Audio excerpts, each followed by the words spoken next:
Welcome to the Symposium. We want to thank the Robert M. Herron Foundation. We have 4 readers this morning, and we're going to begin with Kayser.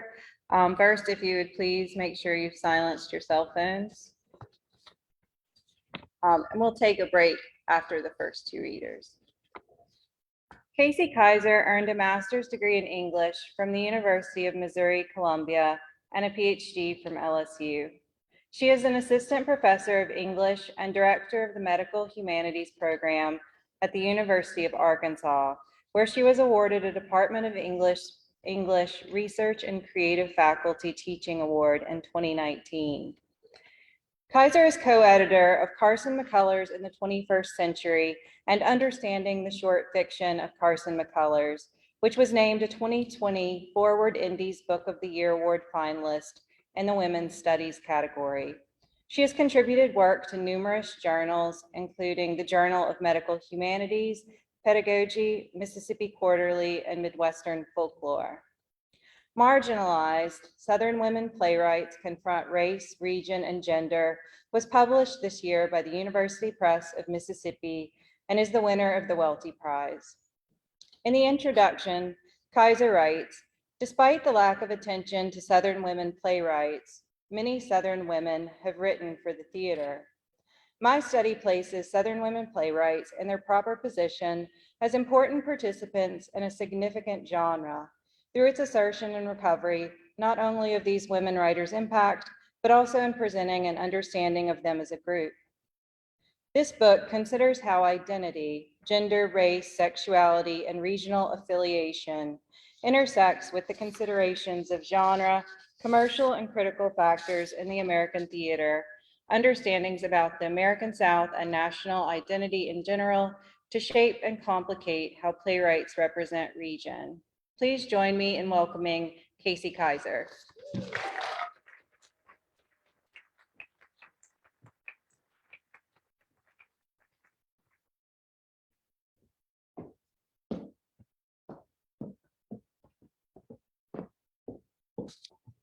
Hi, everyone. Thank you. Can you hear me okay?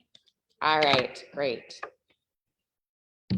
So I'm so honored to be this year's recipient of the Eudora Welty Prize. I'd like to thank the Mississippi University for Women and University Press of Mississippi, as well as Kendall, all the organizers of the conference, and to President Miller for the lovely dinner and hospitality Thursday night. It has been amazing to hear all the talented writers read from their work, and somewhat intimidating as I stand here to read my boring book of literary scholarship. So I will do my best not to bore everyone to tears. I'm going to begin with my introduction just to help provide a sense of my argument and an overview of the book. In her prescript note to her 1983 Pulitzer Prize-winning play, Night Mother, Kentucky-born Marcia Norman writes, under no circumstances should the set and its dressing make a judgment about the intelligence or taste of Jessie and Thelma. It should simply indicate that they are very specific, real people who happen to live in a particular part of the country. Heavy accents, which would further distance the audience from Jessie and Thelma, are also wrong. In the acting edition, Norman emphasizes after the property plot, all food, cleaning supply, refrigerator, and candy props should be national brands which do not indicate any specific area in the country. These directions suggest Norman doesn't want actors and directors to assign any regional identity to Jessie and Thelma, and she hopes they do not make assumptions based on her own Southern roots or the Southern settings of her other plays. Interestingly, instructions or caveats similar to Norman's are commonly found in plays written by Southern women. For instance, fellow Kentuckian playwright Naomi Wallace places a note before her play, The Trestle at Popelet Creek, that speaks to region as well as class. Accents of the characters should be as neutral as possible, an accent from somewhere in the US. No overalls for any characters. Being poor and white in 1930s America is not synonymous with poor dress taste, nor Ma and Pa Kettle outfits. Norman also offers a caveat before her 1992 play, Loving Daniel Boone, which does have a Southern setting. All actors will speak with a Kentucky accent, but should be careful not to lower the perceived intelligence of Kentuckians by doing so. Norman is clearly aware of the stereotypes associated with Southern accents, and perhaps as well, the challenge that achieving a believable accent of any kind presents for stage actors. In Atlanta native Sandra Deer's production notes for So Long on Lonely Street, set in Honeysuckle Hill, a few miles outside a small Southern town, she writes, "These are realistic characters, not Southern types. King is not a buffoon, Clarice is not just a silly twit, and Annabelle Lee is nobody's servant. Ruth and Raymond are sophisticated and have traveled, but they are not contemptuous of what they come from." Deer seems to express concern that critics and audiences will see her characters as surface replications of familiar Southern character types. So the abundance of these types of notes begs two questions.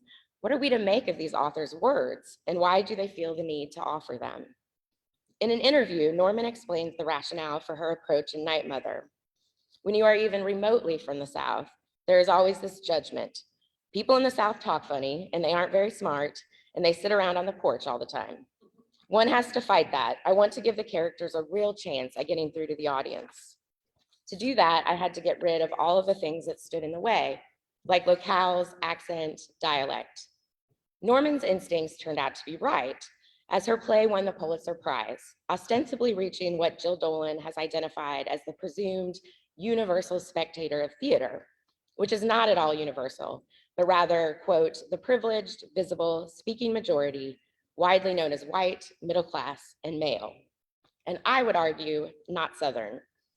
These prescript notes affirm that the playwrights are mindful of their regional identity, and more importantly, the role of the South in the national imaginary as an exceptional backwards region in opposition to the nation as a whole. Additionally, they are conscious of the genre and context in which they are writing, one that defines ultimate success as the staging of a play in the American city, perhaps most geographically and ideologically antithetical to the South, New York City. Finally, they are cognizant of their positionalities as female playwrights, and in some cases as women of color or lesbian or queer women, identities that have marginalized them within literary studies and often affected their ability to find commercial and critical success in the American theater. If having a play staged in New York City signifies the height of success in the American theater, or if Southern women playwrights expect that their plays, if successful, will eventually be viewed by predominantly Northern audiences and critics in Northern spaces and reviewed by white male critics, how does this context influence their setting and other dramatic choices? In the 2002 collection, Southern Women Playwrights, New Essays in Literary History and Criticism, the first and only book-length study to explore women dramatists with attention to their Southern roots, Robert McDonald and Linda Rohr Page note that, aside from the, quote, artistic trinity of Lillian Hellman, Beth Henley, and Marcia Norman, women playwrights are absent from the history and criticism of Southern literature. Their works are not simply unremarked, but unknown. In his chapter in that volume, McDonald claims that the neglect of Southern women's drama, quote, originates in deep historical biases against every term of the label Southern woman playwright.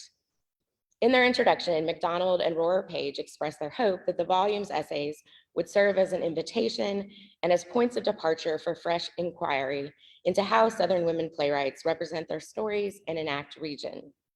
Approximately 20 years later, their call has mostly been met with silence.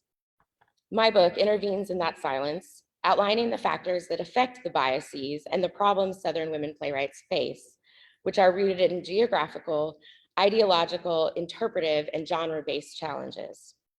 I argue that these marginalized playwrights, women, African-American, lesbian, queer women, with roots in or writing about a marginalized region, the American South, writing in a genre not typical of that region, dramatize the South through varying strategies that respond to their marginalization and the problems of depicting the South in the dramatic genre.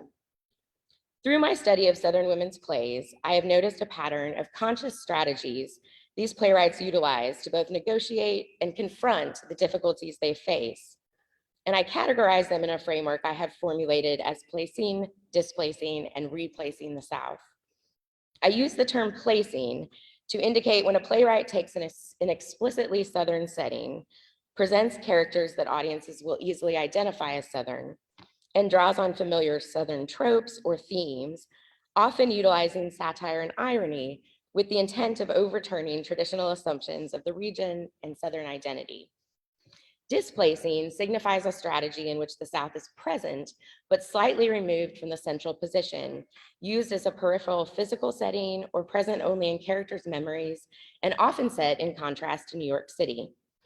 Characters comment that their Southern settings in New York City are so different that they might as well be another planet or another world. By juxtaposing the South with New York City, these playwrights respond to the context of the dramatic genre and the conditions of American theater, and comment on their marginalized place within its framework.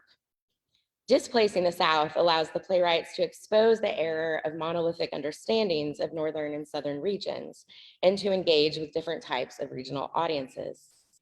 I use replacing to indicate a strategy in which playwrights set their plays in the South, but break genre, temporal, and spatial constraints to redefine notions of belonging in Southern communities, creating more nuanced views of the South and Southerners and a more diverse global South.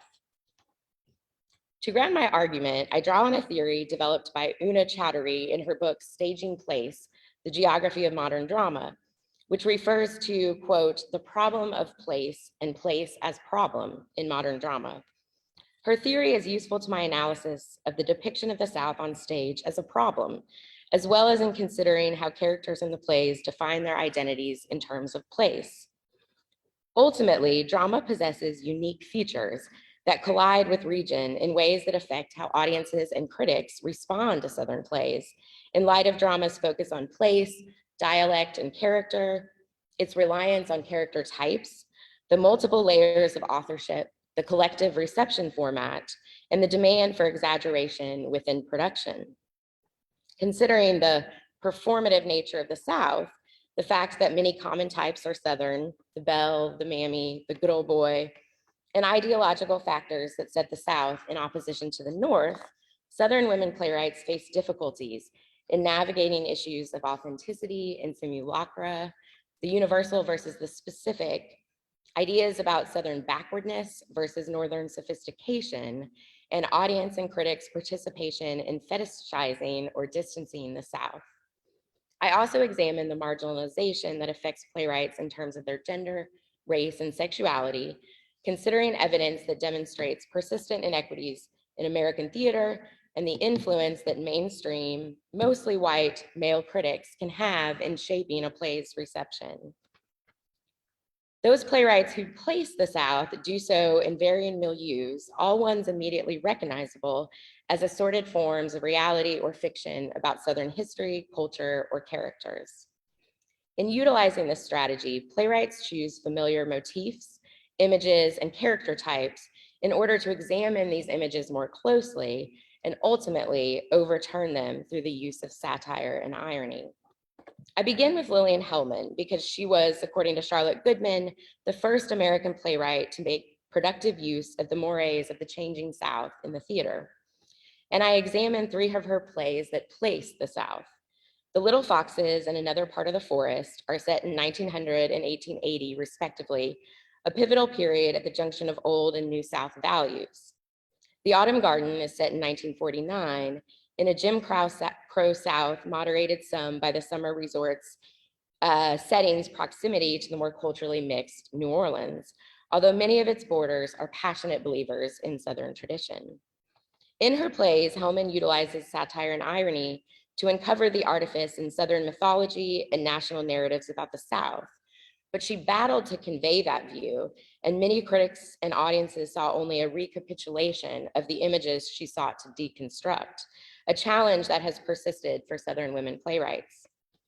I look at Lillian Hellman as an important predecessor of modern and contemporary Southern dramatists, acknowledging her early feminist perspective, her attempts to satirize perceptions of the South in the national imaginary, her engagement with queer identity, and her attention to lower class and African American women, as well as white women's complicity in upholding patriarchy. She also presents a point of departure for more contemporary Southern women playwrights such as Beth Henley, who would later attempt to avoid Hellman's difficulties with conveying straight satire by experimenting with an overtly comic frame. Hellman's early feminist viewpoint paved the way for Southern women playwrights to express more explicit feminist perspectives. Using Henley as a point of departure and comparison, I consider Sandra Deer's So Long on Lonely Street and Elizabeth Dewberry's Flesh and Blood both immediately recognizable for their Southernness. These women placed the South, satirizing it as did Hellman, but expanding that satire into the frame of parody, comic, slapstick, or the absurd, as Henley does in Crimes of the Heart. Like Crimes, these plays are family dramas in the Southern Gothic tradition, presenting the eccentric and bizarre and taking on such topics as incest and violence. However, one of the hazards of placing these types of comedic representations squarely in the South is that spectators are given room to distance themselves from the play's concern. A subsequent danger in placing their work in a familiar Southern milieu, replete with the expected tropes and images, is that while the playwrights intend to examine and deconstruct the myths, audiences often miss the satire and irony, instead see only a reification of these images. Undergirding the comic frames of these plays are serious issues, and careful readings reveal the disruption of cliched Gothic tropes and traditional representations of Southern white femininity. In some cases, there are also reflexive moments that lead audiences to consider the tensions between artifice and authenticity in narratives about the South. The displacing component of my framework explores how playwrights interrogate regional perceptions, often through juxtaposing the South with the theater capital of New York City. They avoid the hazards of discrete regional categorization and bridge gaps between Northern and Southern audiences by displacing the South, moving it to the side, either in physical setting or character memory, so that they might more successfully engage with the universal.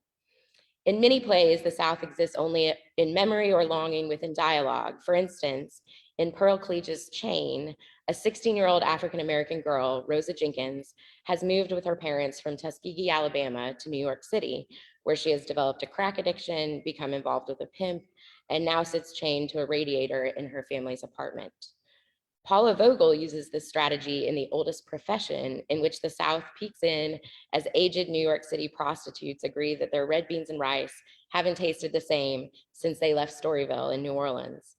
And more seriously, in How I Learned to Drive, in which her setting choices allow her to present pedophilia, sexual molestation, and incest as more than Southern aberrations. Moving the South to the periphery allows it to function symbolically in ways that drive characterization and plot, and through juxtaposing Northern and Southern settings, playwrights can avoid audience disengagement and lead audiences to think in more nuanced ways about regional perceptions and identity. Finally, I examined two plays that present a more multicultural, global, and inclusive South, considering texts written by two contemporary African-American lesbian playwrights, Sharon Bridgeforth's Love Conjure Blues and Shay Youngblood's Shaking the Mess Out of Misery. These playwrights create more flexibility in their conceptions of the South by abandoning strict constructs of mode, action, characterization, genre, chronology, and place. Through collapsing temporal and spatial boundaries, reaching back to Africa and the slave and Jim Crow South, and engaging with the native South, they replace traditional conceptions of the region.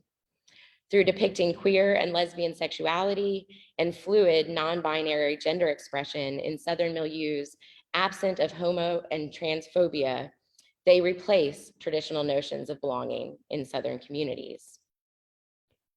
So I have pulled an example play analysis from my chapter from the displacing framework to give you a sense of how Paula Vogel uses this strategy in her play, The Oldest Profession. So I will skip ahead to read an excerpt of that. In plays juxtaposing the South and New York City, the two settings are figured as polar opposites. As Rosa Jenkins in Chain puts it, New York is so different from Alabama, it might as well be on another planet or some shit. The strategy of displacement is a response that attempts to bridge the gap between the North and the South and connect with Northern as well as Southern audiences on more familiar terms. Playwrights also use the Northern and Southern dichotomy to comment on and question assumptions about regional differences. For many of the characters, the South is simultaneously a special place they remember fondly and a site of hurt and pain. However, the playwrights are careful to draw attention to the ways in which the characters, or even the audience, have created fictions about the region through the internalization of stereotypes or the failures of memory. When playwrights displace the South, this strategy functions as a way to avoid discrete regional categorization and audience disengagement, and as a conduit to lead characters and audiences to interrogate one-dimensional regional assumptions. Vogel's The Oldest Profession features women involved in sex work, yet the serious questions about exploitation and empowerment generally raised by that issue, especially for a self-identified feminist like Vogel, are seemingly not a major part of the play's discourse. However, such unexpected treatment of taboo or serious topics is a hallmark of Vogel's plays. In The Oldest Profession, the women's ages create an absurdist element that seems to render serious questions about prostitution moot. And it's difficult not to find humor in little old ladies sitting around discussing premature ejaculation alongside what they had for dinner, all in a matter-of-fact tone. While the five women, who are mostly in their 70s and 80s, Vera, Edna, Lillian, Ursula, and May, bicker among themselves and occasionally complain about their clients, they seem to enjoy each other's company and their work very much. Granted, retirement with a 401k isn't really an option for them, and they must keep working to support themselves, but they don't wish for any other kind of life. The typical pursuits of the golden years hold no appeal for them. The other women laugh wildly when Vera announces she is considering a marriage proposal from a longtime client, then thwarted when his children kidnap him to New Jersey so they can supervise him. And they agree, thank Jesus we don't have any kids, and marital sex is so dull. Vogel overturns familiar narratives about female aging and sexuality, but the main thrust of the play is its critique of capitalism, and especially the economic and social policies in America in the 1980s under the Reagan administration. Therefore, the New York City setting is significant, not only for its opposition to the South, but also because the city is the capital of capitalism. Even though New Orleans would have been an urban center of the South at the time the women were living there, the perception of the South as an agrarian culture existing outside of the capitalist industrial society makes the Southern setting juxtaposed to New York City a useful symbol for Vogel in her critique of capitalism. It allows her to call into question that perception of the South.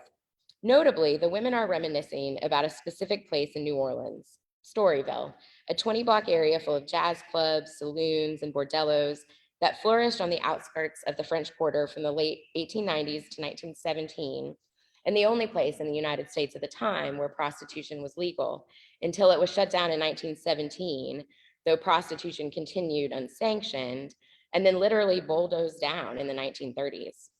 These women's memories are of a place that doesn't technically exist anymore, making their recollections of a bygone past particularly significant. The women's memories about New Orleans recall a preference for a time when consumers and producers of goods and services not only knew each other, but shared mutual trust and respect.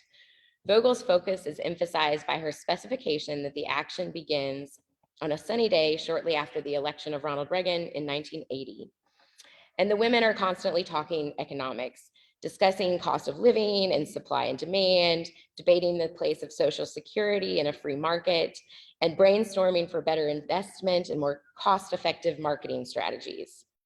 They bemoan the current state of their profession as they have to fight for their territory as a younger generation of prostitutes with no tradition or finesse tries to encroach on their corner. They struggle to make ends meet with an increasingly shorter client list as their longtime regulars, most of whom now live at retirement facilities or are in the hospital, die off or drift into senility. One customer who seems to be losing his mental faculties is Mr. Lohman, who pays Lillian in silk stockings circa 1942, while mumbling about the Japanese beating the pants off the US boys in the Pacific Theater. In the play, Mr. Lohman has two good-for-nothing sons, prompting scholars to argue that this is a clear reference to Arthur Miller's Death of a Salesman and Willie Loman, an allusion that underscores the play's anti-capitalistic theme. However, Vogel counters the way in which women are subjugated in Death of a Salesman by centering the aged prostitutes' voices in her play. Lillian's reluctant acceptance of the stockings as payment is one example of the kind of the business the women do. They care about their clients on a personal level, often visiting more than the arrangement calls for because the men are lonely or sick or have no other visitors. The women can't seem to prevail in the market with this strategy, though, and Ursula, the one who most believes in rules, promotion, work ethic, chastises her colleagues by saying, "We're running a business, not a lonely hearts club." But it is partly this business model that makes them authentic and engenders the type of satisfied relationship between producer and consumer that Vogel suggests isn't possible in a capitalistic economy rooted in imitation and mass production. Yelling down the street at one of their young rivals who has called them old goods, the women point out what sets them apart from their competition. "Well, I'll tell you what, this has been our beat for over 45 years, and listen, baby, we still tick. We're built to last. We give service we're proud of. Unlike you, your plastic twat is gonna fall out in the road 5 years from now." That's right, not like you wham bam, thank you ma'am down the alley and overcharge 20 for it. The women continue a commitment to their work rooted in what they view as a better place in time, Storyville. It could be argued that women had a great deal of power there. Their work was legitimized by law as a bona fide trade. Madams owned and ran the houses that served as bordellos, and connections to powerful clients that frequented their clubs ensured Storyville madams a role in New Orleans politics. The women in the oldest profession recall an idyllic setting where they felt connected to and respected by their clients in Storyville. May says, "Remember the house where we all first met, a spick and span establishment, the music from Professor Joe in the parlor, the men folk bathed, their hair combed back and dressed in their Sunday best, waiting downstairs, happy and shy. We knew them all, knew their wives and kids too. It was always Mr. Buddy or Mr. Luigi, never this anonymous John for any stranger with a Jackson in his billfold. And we were called Miss Ursula and Miss Lillian too, men who treated their wives and mothers right, treated their mistresses right too. There was honor in the trade." According to the women, working girls in Storyville were decent, self-respecting businesswomen, and far from struggling to pay the bills, they could do so well as to even support a longtime client and his family in a tough time. As the women remember it, the wives of Storyville clients acknowledged the sex workers on the street, and men's enjoyment of this service did not interfere with their familial duties or detract from sexual relations with their wives. May explains, "My father went to Storyville often when I was a girl. Mother used to nod to Miss Sophie right in the street before Mass in the quarter. Miss Sophie saved our lives. She did. The Depression of 97, Papa lost work and there were 7 of us to feed. So every morning before folks were up and about, Miss Sophie came and put groceries on the back step. Papa was a regular customer. She couldn't let us starve. And none of the neighbors knew a thing. Finally, Papa got work again. The money came in for food on the table and Saturday nights at Miss Sophie's. And then my mother got pregnant again. I guess there was plenty of my father to go around." The women in the oldest profession seem to have internalized these notions about respectability, but there is much to suggest, both in historical record and in moments of the play, that this notion of respectability was manufactured and that the women may overstate Storyville's allure. For instance, at the end of May's lines about Miss Sophie and her father, she adds that when her father expresses gratitude to Miss Sophie for leaving money for his family, Miss Sophie only asks that he name his recently born son after her gentleman protector, the only mention of what sounds like a male pimp. She goes on, "So they named my brother," and all of the women say in unison, "Radcliffe." Vera comments on the respectable nature of the story and the gentleman protector's name, saying, "I love that story. It's such a nice name too, so refined." However, Miss Sophie's economic and sexual independence and the power that women may have had in Storyville are undermined to some extent by the ending of this nostalgic story. Also, the fact that Sophie needed a gentleman protector underscores the dangers the lifestyle presented for prostitutes in Storyville, which made them vulnerable to crime and violence, just as women involved in sex work often are today. Clearly, the women describe a high-class parlor house rather than a crib, the lowest type of brothel, but even in expensive and refined houses, bad hygiene, venereal disease, drug and alcohol addiction, and violence and crime were rampant. Storyville was obviously a capitalist enterprise, so the women's understanding of it as a pure time is somewhat misguided. The women's memories of Storyville are skewed, rooted in invented notions about respectability, not unlike the conceived contemporary narratives that circulate in New Orleans. Ironically, after attempts to eradicate all evidence of Storyville, even bulldozing the entire area, New Orleans now tries to capitalize on the history of the red light district, manufacturing the notion that tourists can still approximate that experience of that era by visiting the French Quarter in Bourbon Street, where vice and sin are still openly practiced and tolerated. With this contemporary tourist version of New Orleans in mind, Vogel leads the audience to acknowledge and interrogate the way in which region is constructed and manufactured as part of capitalism. Perhaps because of these tensions between history, reality, and representation, David Savran claims that the oldest profession, quote, looks back without nostalgia. And Deborah Geis, a scholar, agrees. Despite May's glowing account of the past, we can never get too far away from the notion that the prostitutes' bodies are being bought and sold. Ultimately, in this play, the displacement of the South provides an interesting juxtaposition to New York City and a useful metaphor for Vogel's critique of capitalism. More importantly, the juxtaposition of the two settings allows the characters and the audiences to step back and consider a region from a larger perspective, forcing them to interrogate authenticity and simple nostalgia for the Southern past. Thank you.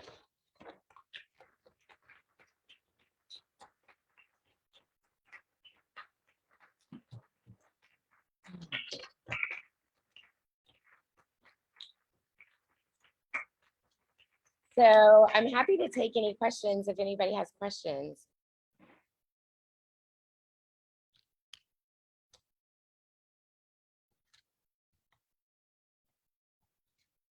I have a quick question. First of all, I do want to say how clear and accessible your work is. Thank you. As a poet, I'm not always reading criticism, but I was so engaged with what you just read, so I can't wait to read. Thank you, Ashley. But I just want to know, in your research, what surprised you the most? What did you expect to find? Oh, that's an interesting question.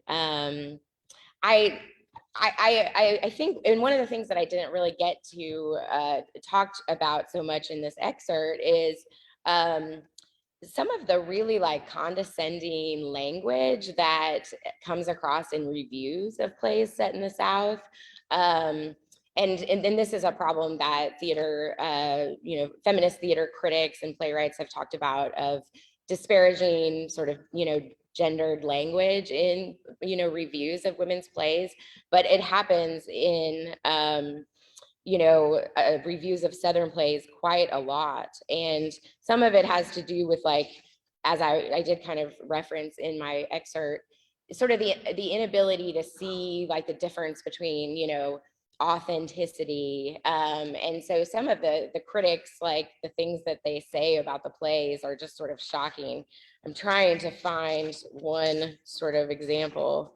Oh, yes. Okay. So Frank Rich, the chief New York Times critic of So Long on Lonely Street, he calls the play in his New York Times review a vulgarized Chekhovian theme mongering of a Lillian Hellman melodrama with the off-center Southern humor of a Eudora Welty or Beth Henley.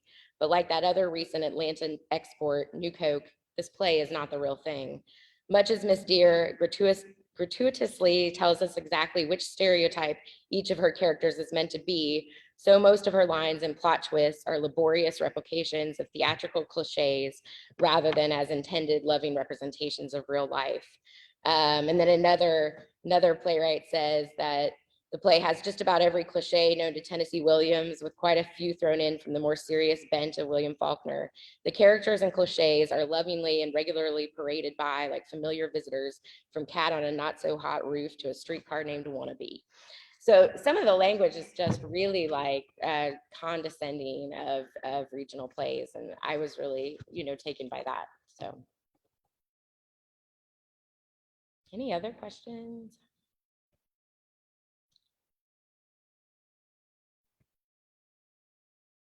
Yes.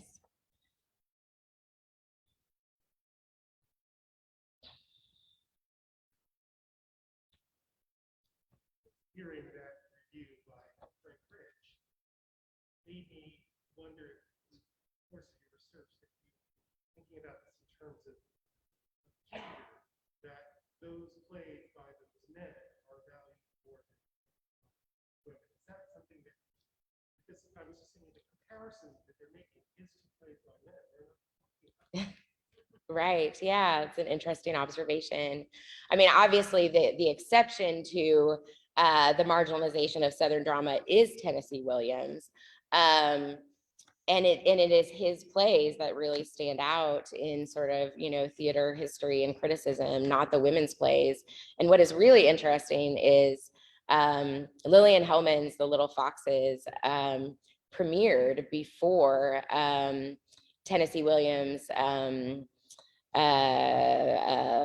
Streetcar Named Desire. And Regina Hubbard of The Little Foxes is a woman that I think kind of is a blueprint in many ways for Blanche Dubois and some of these other very memorable female characters. And there's a quote from Tennessee Williams where he said, at the time, you know, I didn't think that anybody was working in a vein related to mine, but he had actually gone to see the premiere of The Little Foxes. And so it's just interesting that maybe he didn't acknowledge that he could have actually been influenced by Lillian Hellman.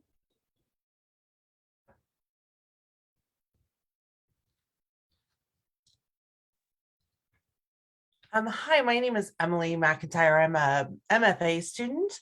Hi, Emily. Hi.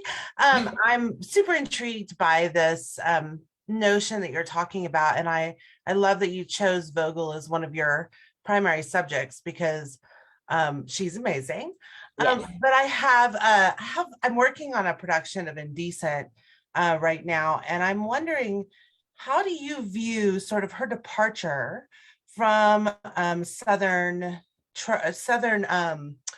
subjects into a more into a completely different culture and completely different genre? She moved from straight plays to musicals. So I'm wondering if you see in her departure of the Southern straight play a difference in the way that she is reviewed and seen. That's an interesting question. Well, and Indecent is a good example of one of the more contemporary, you know, plays that there has been discourse about in terms of, you know, this kind of marginalization. So Vogel received the Pulitzer Prize, you know, for How I Learned to Drive, but she did not actually debut a play on Broadway till the age of 65 with Indecent, right? And so, you know, and also Indecent, along with Lynn Nottage's Sweat at the same time, were going to be closed due to low ticket sales. And actually both Vogel and Nottage blamed Ben Brantley of the New York Times for the low ticket sales and the impending closure of their plays in some tweets. I don't know that I can find them offhand, but I don't know that that answers your question necessarily, because Vogel has done a lot of different things. She sets her plays in the South, she sets plays in the North. She also does the kind of juxtaposition of the two. And so I think that maybe it's just, you know, sort of part of kind of the diversity of her approaches. But I don't know that I've looked at the reviews of Indecent enough to know if I see some of that kind of language. But I do know that it was a case where they did actually blame critics. Fascinating. Wow. Thank you so much for that Yes, answer. thank you.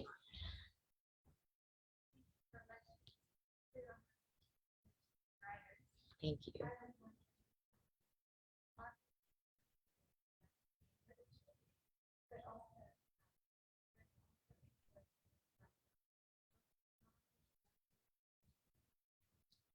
Yeah, well, I think for sure Vogel, there is a very Brechtian influence in her plays. Like, I don't know if y'all are familiar with Bertolt Brecht's concept of the distancing or the alienation effect, in which he wants to make it very clear to the audience that you are watching a play right? And this is often used for sort of political purposes.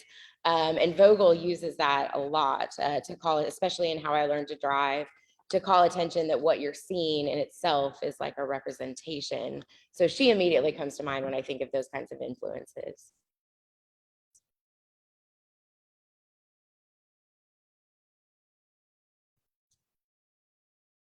Well, thank you so much. I really appreciate your enthusiastic reaction to my work, especially since it's so different than all of the wonderful work that we've been hearing the last couple of days. So thank you so much.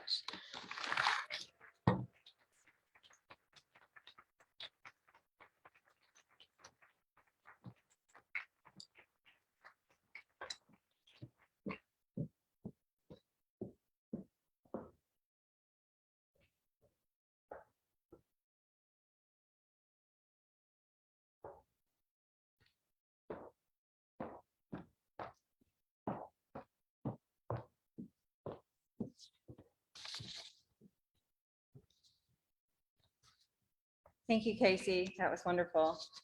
Next up, we have Thomas Richardson. Thomas Richardson earned his MFA in creative writing from the W's Low Residency program. He also holds a master's degree in teaching from the W and a master's in theology from Vanderbilt Divinity School. He teaches English at Mississippi School for Mathematics and Science in Columbus, where he lives with his wife, Hillary, and his son, Emmett.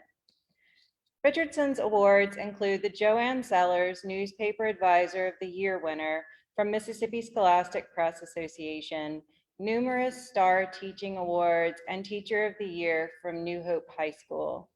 His poems have appeared in Pampa, Cantos, Integrity, and Deep South magazine, and his poetry collection, How to Read, which was his thesis in the MFA program, was published by Friendly City Books earlier this year.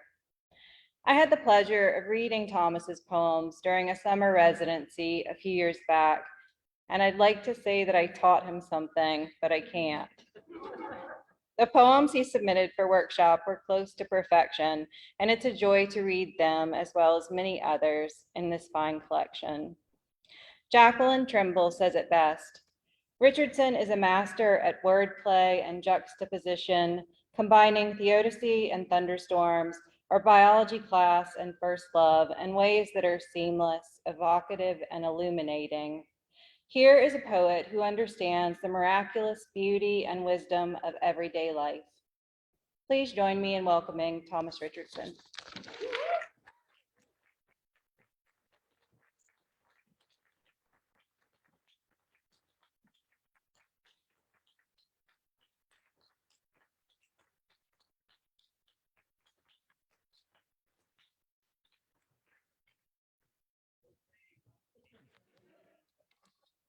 Good morning. Thank you for being here. Some of y'all are champs after last night's gala, being up here at 9:30 in the morning. So congratulations. I want to thank everybody involved in the symposium. I've been coming to the Welty Symposium since I was about my son's age, about 4 years old. And so this is real strange to be on this side of it. I was just talking with Lee Durkee a little bit ago. I remember 20 years ago when he was here playing with a litter of cats at the Pichel's home. So, you know, if somebody's gonna ask about influences at some point, which is a typical question, right? I think I'd have to say the whole roster of folks that have been at the Welty Symposium over the years have been really impactful on my work. So this collection, How to Read, is somebody asked me at the gala last night, do you learn about reading comprehension and things like that? And I was like, well, it's a book of poetry, so I don't know. I hope so, because in some ways the title is literal because there are lots of poems about childhood and school. So my learning how to read in that sense, and then teaching. I got into poetry because I was teaching high school, and so a lot of that kind of teaching, the act of reading, But it becomes more metaphorical as well about how everything we experience is an act in learning how to read, and how our reading changes over time with our life experiences. The books we read, of course, but all of the moments, deaths we encounter, births we get to celebrate, any sorts of love and loss kind of change the way we read over time. So I'll go ahead and get going. I'm not going to promise a certain number of poems like Ashley did, although that's a great idea, but most of my poems are short. So if you were an anxious listener, as Ashley said yesterday, they'll be quick. The first poem in the collection I like to call my invocation poem, because it's really a poem about wanting to be able to write poetry, and it's called Seismology. I want to build a poem from an earthquake. I would start with the tremors under toes and the spastic ripples in a teacup. Then maybe my speaker would shout to his wife that this is the big one, as they ran for cover under their antique dinette. I'd have to fill the middle section with the requisite sounds, some rumbles and rattles, crashes and screams, as the bookshelves unfastened themselves from their studs. As they waited out the furious convulsions, my couple would conjure the conceit, some philosophy on fixedness or the fault lines of the heart. Peace would come, and they could sweep up the rubble and patch their fragmented selves. But I've never been in an earthquake. I don't know the subconscious routines, the preventive feng shui born from a house set jelly-legged by the whims of rocks. I've been able to trust my steps and walk in straight lines, barefoot on calm soil. For that, I sit blank-paged, praying to the floor until it opens up and swallows me whole.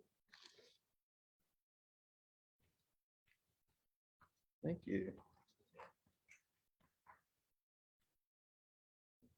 So I think we've been talking all weekend about Mississippi's sort of outsized influence on the literary landscape. And of course, Ralph framed it so beautifully for us Thursday night.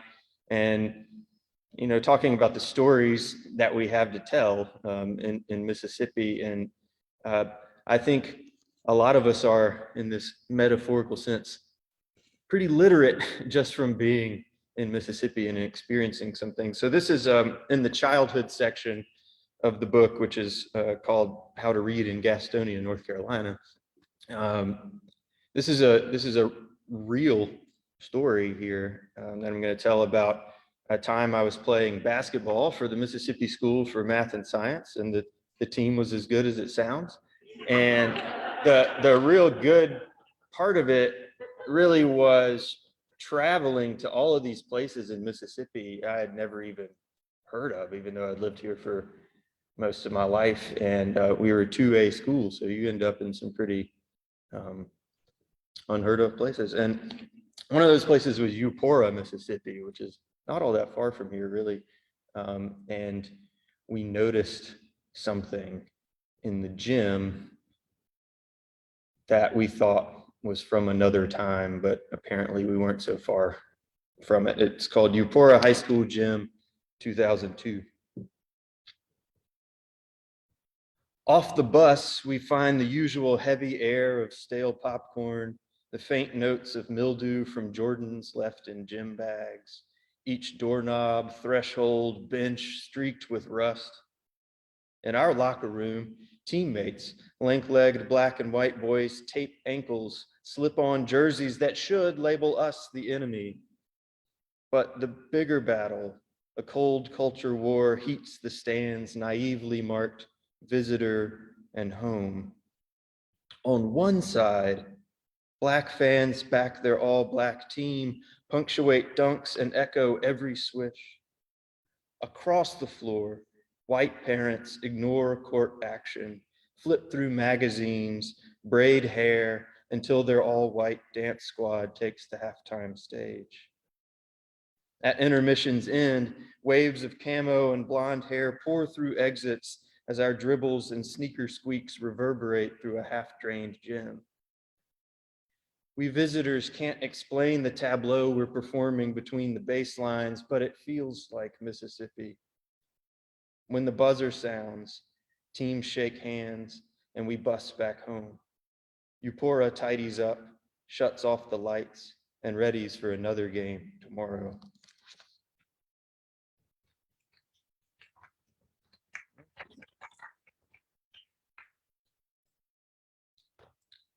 There's an audience member here who said something really nice about this next poem. So I'm going to read it. Thank you, Catherine, for complimenting this poem. I'm going to give the people what they want. This is a child wrestles with theodicy in Mississippi Springs, and it's about learning to read theologically because of natural disasters. A child wrestles with theodicy in Mississippi Springs. When tornadoes came, Sis and I moved with lightning speed to grab transistors, wedge on batting helmets, and anchor ourselves under pillows and blankets in the clawfoot tub. Our mother read Psalm 91 by flashlight as the overhead strobed, popped, and failed. You will not fear the terror of the night or the arrow that flies by day. We could always hear the train, not a dissonant horn, but the violent rumble chug of twisted air laying its own tracks closer or in some other family's yard. 1,000 may fall at your side, 10,000 at your right hand, but it will not come near you. When the silence won every time, we unfixed our knees and elbows from cold porcelain and set out to check on neighbors, report downed lines. We'd find chimney bricks and drainage gutters, pine needles pierced through trunks, but everyone we knew whole and thanking God. Next to my Cheerios, the sprawled morning paper ran death tolls, photos of oaks dissecting Camrys, someone's grandmother missing near the county line. The Lord has his way in the whirlwind and the storm, and the clouds are the dust of his feet.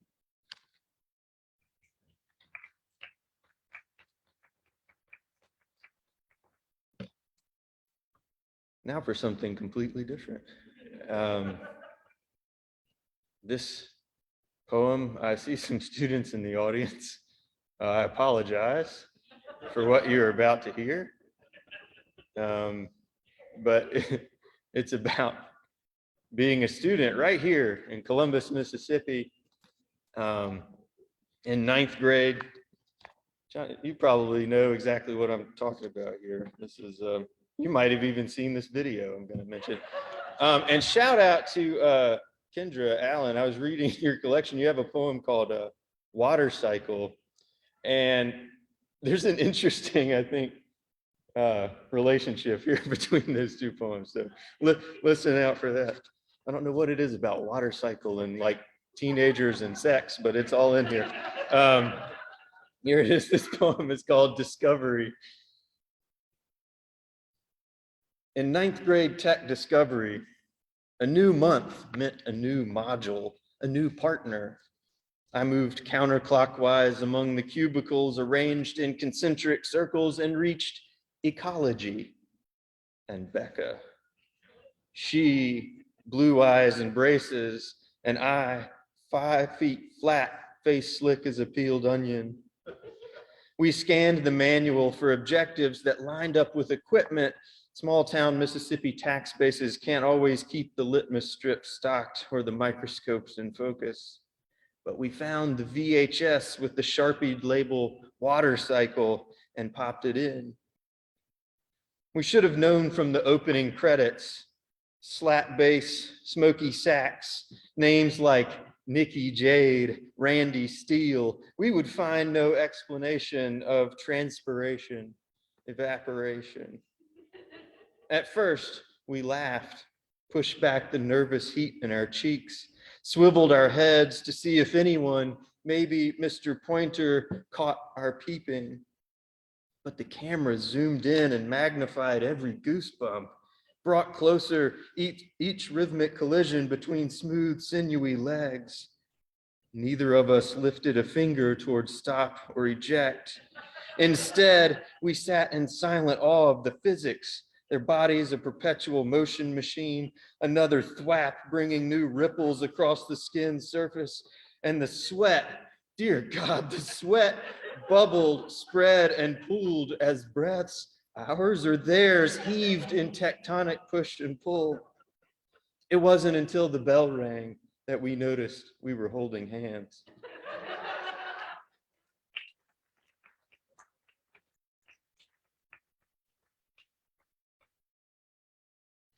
All right, go into something different again. I think a lot of in this collection, you know, I'm aging. I hope I'm not that old yet, but aging, you know, moving that innocence to experience arc, right? And there's this image from my childhood that's always stuck with me about mortality.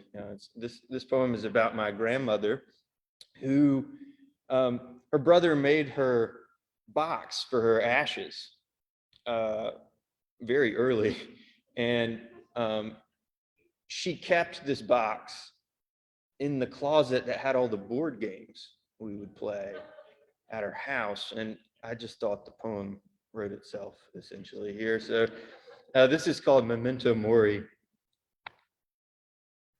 In last night's quarantine days, I shuffled books from coffee table to side table, back to coffee table.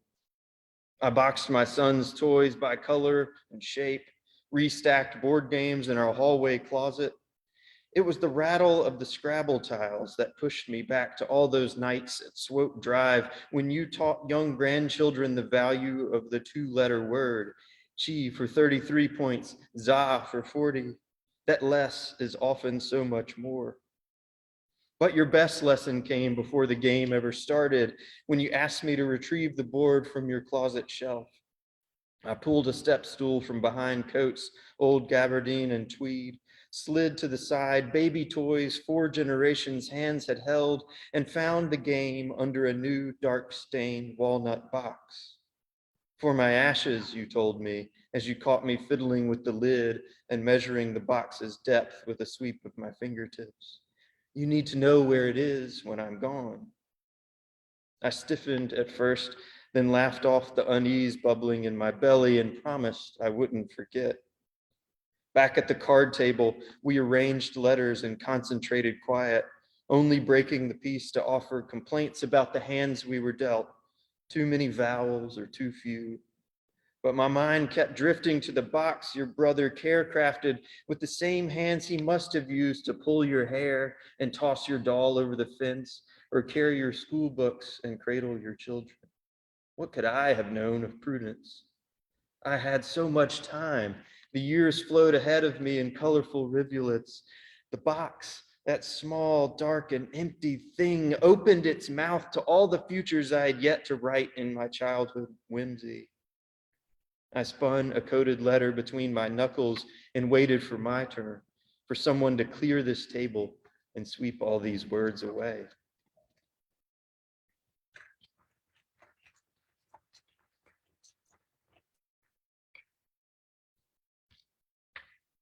This next poem is about reality of teaching in the United States, and it's an echo to a poem you heard yesterday by one of my students about lockdowns or school shootings and so forth. And so this is a pantoum, and I used that form because I liked how the repetition captures, I hope it captures for you, the sort of conflicting ideas that teachers have to carry all day, every day. So this is called American Education. To teach is to imagine a classroom scattered with bodies, mouths twisted, chests full of holes, and go on rambling about poetry. A classroom scattered with bodies too young to enter a war zone goes on rambling about poetry and fights death with flowers. Though too young, they enter a war zone, wrestling with meter and metaphor, fighting our deaths with flowers and planting beauty in neat rows.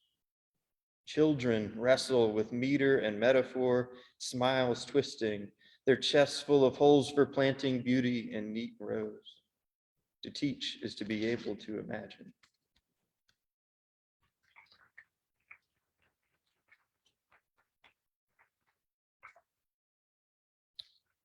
All right. Thank you, Kayser, for your academic session this morning. And so this poem is for you. This is also in the teaching section of the book.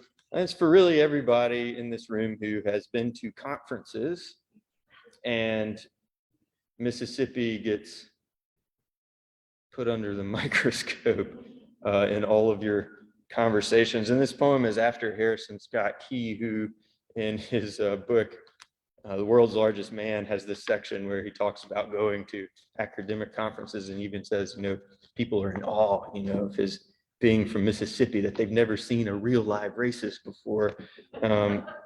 So here we have a Mississippian mingles at the academic conference happy hour. I'm only 3 crostinis in when they ask me to conjugate. Then the applause. See, Janet, when I say y'all. And what even is a mud pie? And was the help right about fried chicken and Crisco? I give a nervous tug on my lanyard as a crowd gathers, cheese plates in hand. Someone, emboldened by the quiche, praises me for making it after what must have been a long dirt road of a life, guiding my wagon through stifling summers, past all the Klan rallies and obese pregnant teens. Tell us about Mississippi, we have to know. Well, it all goes back to Faulkner, I say, as I start scouting for loose drink tickets.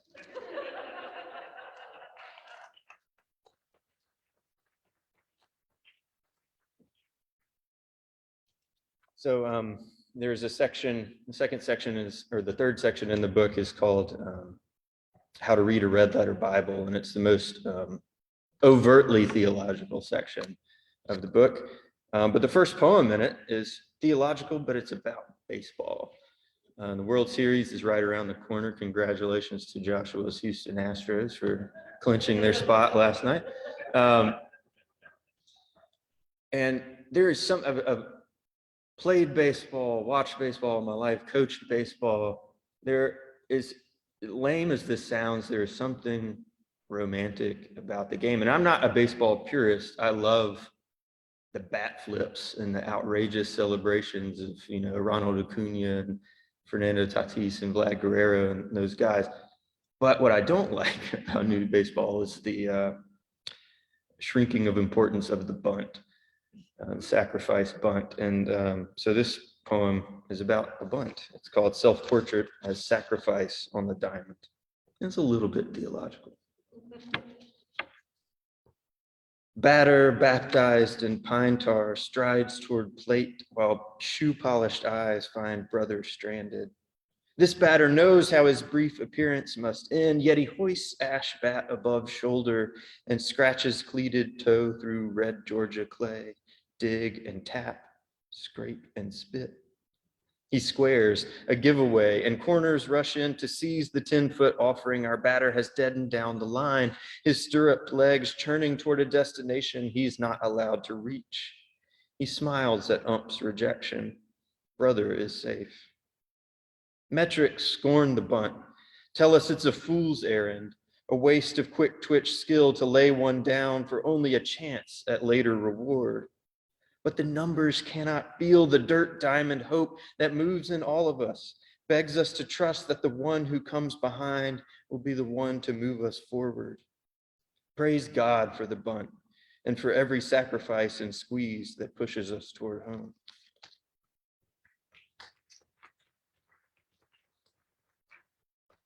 All right, just a couple more here.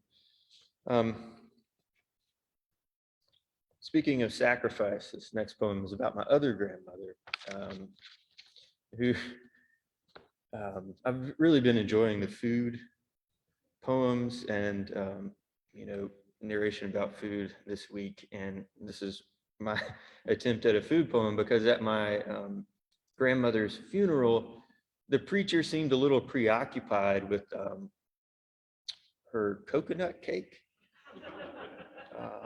And at first I was frustrated by this. I was like, here's this woman that lived so long and did all these things, and we're talking about her cake. But then, learning how to read, over time, I think that became the perfect tribute to her. So this is called "And All God's People Said, Amen." When my grandmother died, the preacher eulogized her coconut cake. Somewhere between Psalm 23 and Blessed Assurance, he gave those packed in the pews at Manly Presbyterian Church a revival in confectioner sugar and full-fat milk. While the Hammond warbled behind him, the Reverend Doctor picked up speed, wiped his brow as he reminded every mourner that the only grace there was the grace they could taste, the kind that paints a sheen on the lips. And in Etta's kitchen, there was a slice for every widow, orphan, outcast, and addict. Into your hands we commend your sweet servant, Lord. What is love but 4 sticks of butter, hand whipped and spread smooth behind an unlatched screen door?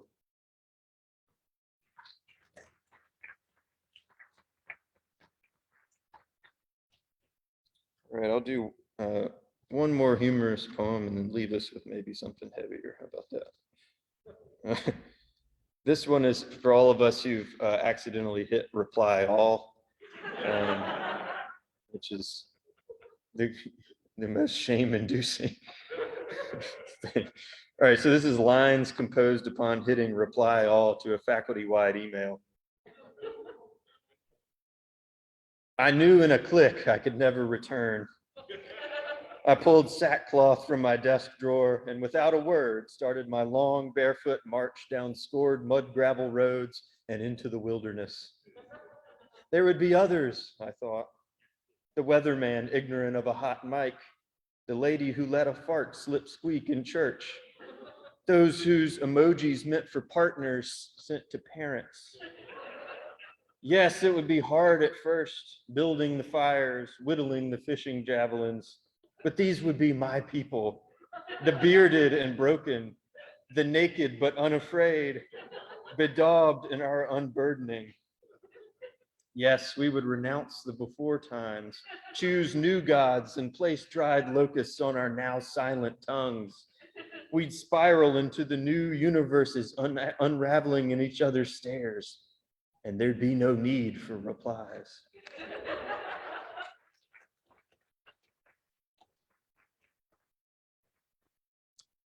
Okay, so this is one of the last poems in the collection, and I think it makes the how to read idea come full circle because it's about my reading to my son and something he said to me that ruined my life. So here we go. This is called a bedtime story. It was after the baby animal book I promised I'd never die. We read of joeys in pouches, of their drinking, sleeping, waiting for their wobbly legs to set and spring them out on their own. We learned of wolf cubs packed warm in rocky dens, tasting from adult mouths before leading hunts on cold proving grounds. We sang of water-swept otters nurture nestled in crooks of parents' arms or holding hands with their own sleepy partners. You, child and father of this man, then asked behind searching blue eyes, when I'm a daddy, will you be my little boy? I could have left you with your visions, your picture book sketches, bearing me on your back through the wilderness, laying me down in a nest you built by beak or paw. I should have told you I can't wait to shrink back to grub state or to open my mouth to your love-hunted offerings. Instead, I chuckled my drowsy reply, when you're a daddy, I'll be an old man. Maybe I had my own picture book visions, sweaters and bifocals, Buicks and booster seats for after-school pickups. I would read these same books and feel this all over again. But in just one beat, you cut through my fog and future fancy with another question, and then you'll die, and you burst into tears. You can't die, you can't die, you can't, you wailed, while I sat silent and stupid and fiddling through slick pages of cartoon critters. I looked off and saw nothing but light and shadow. Soothing songs sat thick in my throat. I turned primate, pulled you in tighter, kissed your head I held against my beating chest, and fed you with the story you wanted to hear. Thank you.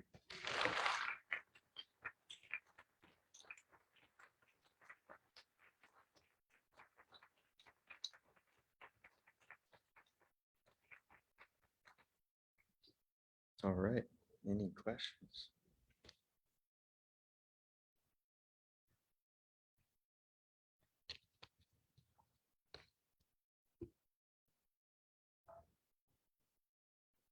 Maybe a button on there.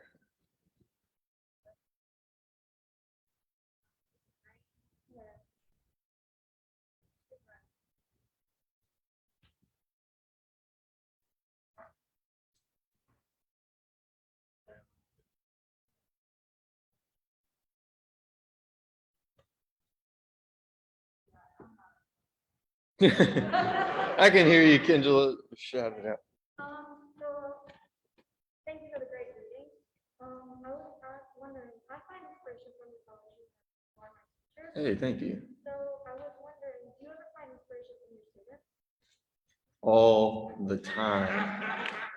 Yes, thank you for that question. Oh, the question was, do I ever find inspiration from my students? And yes, all the time in interesting ways. So in the book, there are some poems that are about things that students have said or done. Not necessarily true stories, but true adjacent. And but as far as turns of phrase and, you know, playing with form and all that kind of stuff, yeah, I'm inspired by you guys all the time. And Dr. Dunkelberg did me no favors by placing me today after all the great other poets and my own students, because yeah, I'm in awe all the time.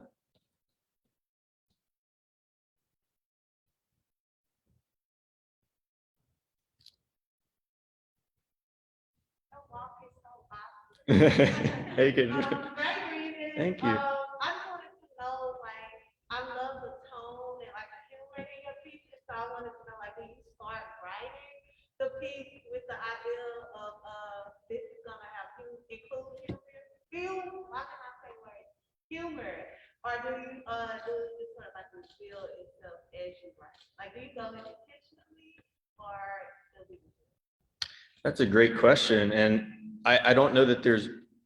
Did y'all hear the question? It was about humor in poems and whether I go into a poem saying, well, this is going to be a humorous poem, or if I fall into it. It happens both ways, I think.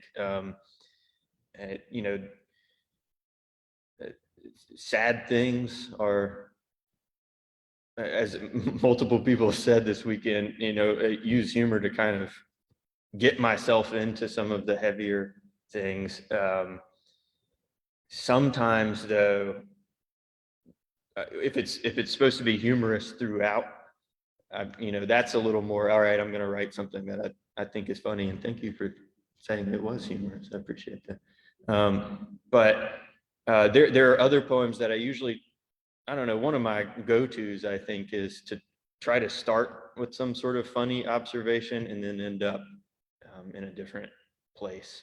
To start with something, because I think that's how things come to me in general, is to look around at all the mundane things and be like, look at this silly thing that happened, and then be like, well, wait a minute, what's behind that? So I think, you know, I start kind of joking about it when I start a poem that's going to make that turn. I'm sort of making fun or mocking whatever the thing is, and then I don't know, I move very quickly to, wait a minute, let me think about it from this kind of 360-degree way. And so sometimes when the poem is finished, there are remnants of both there, when I was playing with an idea being silly, and then hopefully the underlying theme I'm trying to pull out.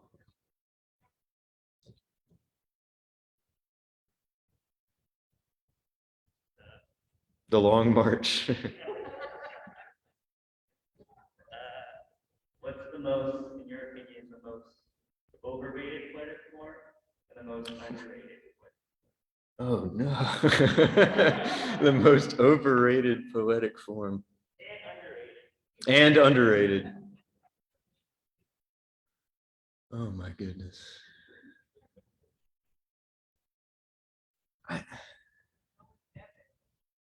An epic. Yeah. Gosh. Well, okay. I was talking to Jack Bedell yesterday about accessibility in poetry, and that sometimes students come to us only having read the dustiest poems, right? And as Kendra said yesterday about, you have to find something that you can understand and like before you want to write it yourself. And so I don't know if there's one form, but maybe this kind of idea that old means good. And I know that we still write sonnets and so forth. Ashley was reading from one the other day, but we change things, right, over time. And, you know, it's honoring old forms, but also making something new. So that's a good question. I wouldn't say one form necessarily is overrated, but the kind of time, the underrated, I don't know. What's that? Oh yeah, the Luke Pine. Yes, the American Luke Pine is the most underrated form. I don't know. I like the Pantoon. There are a couple of them in the book because there's so much surprise from using the same lines in a different context. You know, Villanelle's work in the same kind of way. I like that surprise when the same line comes back anew later. Okay, I wanted to get here before the Zoom because we can't see them. They're just Right. First of all, that was an amazing reading. Thank you. Such a great presence. I was laughing and all of that. It was amazing. I wanted to ask, thinking about your poem about Mississippi and people being like, oh my gosh, what a mystical place, a real life racist stuff, so funny. Yeah. People do that to me too, except they think I'm like on a field or something. Well, yeah. It's ridiculous. But it made me think about being a high school teacher. I am one as well. Right. And people sometimes treat us as if, we're disadvantaged in some way or that we're not real poets. Or they ask things like, when are you going to move on, to something real? Does that happen to you? And what do you say to that? And can you speak about the joy of teaching at a high school? If it is Yeah, a joy, it is a joy. Gosh, that's a great question. Thank you for asking that, because I do, like, you get that question a good bit. I'm in a sort of unique situation now where I teach, but previously I got that question a lot, like, why are you here? And I found that insulting to themselves. Like, why do you think somebody who likes literature or writing or teaching you, why shouldn't those people exist and why shouldn't they be there? I don't, it's, that it is a sad question for me when somebody asks it. And, I think probably I'm at the point in my career where I can go do other things, but I haven't. I'm still in high school and want to be, because I don't know, there's this sort of perfect space where there's this teenagers are just funny. They're funnier than everybody else. And I enjoy being around that. And they make me laugh all the time. So back to Kendall's question, ways you inspire me, you guys are just so funny. And so, well, now it's so like, it's dark humor. And I enjoy that. And it's, gosh, I don't know that for a while I'm gonna do anything else. I think it's the right spot for me because students are still, I don't know, not to talk bad about college students, but they still can soak things up. And it's fun. It's fun to be around them. And yeah, about writing and all that kind of stuff. I mean, why shouldn't there be writers in the high school classroom? Yeah, that's a great question.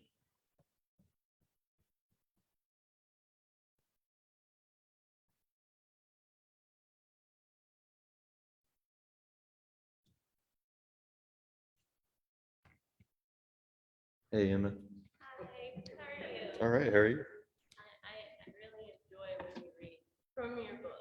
Thank you. So I went to writing camp this summer, and one of the poets there said that poetic license is lazy. And I want to know what your thoughts are on that. What does that mean? I have no idea. He was just like, this is lazy. If your life isn't interesting enough that you have to add on to it, what are you doing? And I was like, oh, okay. I don't want to call anybody. We'll talk about that later. Yeah, poetic license is lazy. I don't know. Somebody mentioned Carl Phillips the other. Was that Ashley? Yeah. I've taken a lot of cues from Carl Phillips to this idea of like the imaginative leap, right? You go from a place that might be uninteresting, you think your life's uninteresting, and then you go, well, this is related too to the triggering town idea that we talked about. You go take it somewhere else and see what happens. I'm not really sure what they mean by poetic license is lazy. Seems like that's where the magic is. It's an interesting statement. I'm going to ask them, whoever that, we're going to talk about that. My question is, can you read my favorite point, please, before you finish this Southside Cancun? Oh, okay. That's a very Columbus poem. So the mayor of Columbus asked me to read a Columbus poem. Okay, if I have time, I'll take it. I don't know. All right, it's short. This is another Pantone. Thank you. Thank you, Keith.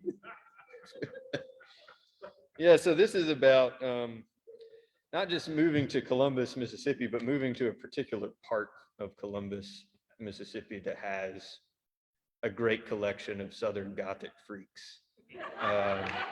The South Side, it's really the neighborhood you're in right now, going all the way to the river. Yeah. All right. When I moved to town, I wore rubber boots and nothing else. It's a good thing, too, a witness said. You have to be a freak to live here.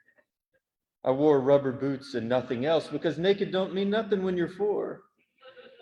You have to be a freak to live here, stripped down to raw Gothic. When you're 4, naked's just a word, but it's a portrait of soul self, stripped down raw Gothic, like my neighbor in the rebel uniform. It's a portrait of soul self and a good thing too, like my neighbor in the rebel uniform when you move to this town.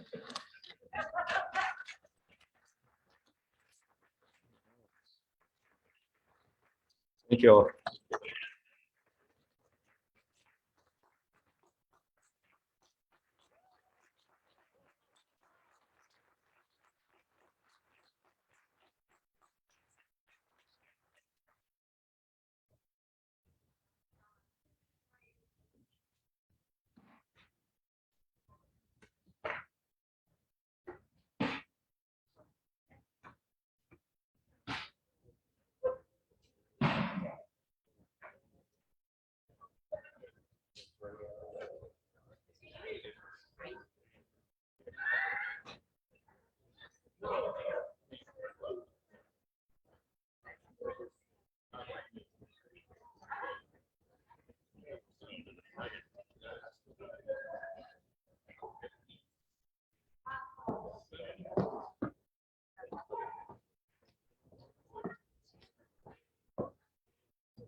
Yeah, we actually have. None of the people.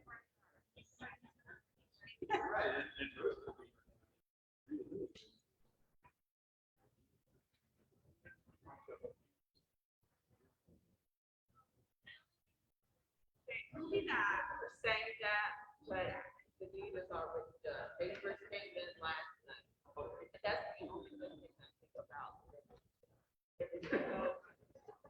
I don't have the big bag. Go on.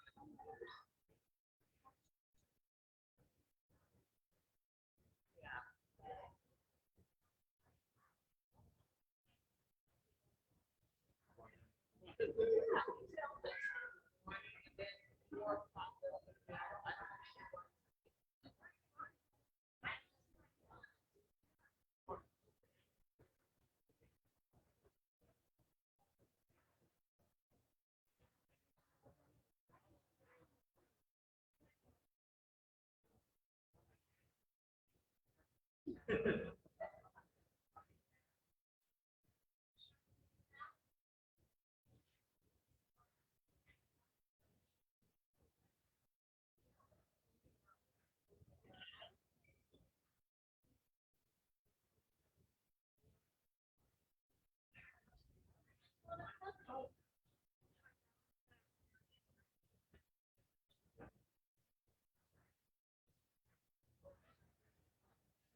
All right, we're about to get started again. If everybody would take their seats, please.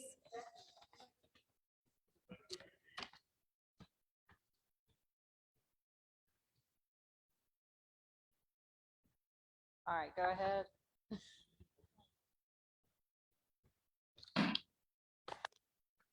Josh Russell is a professor and director of the creative writing program at GSU.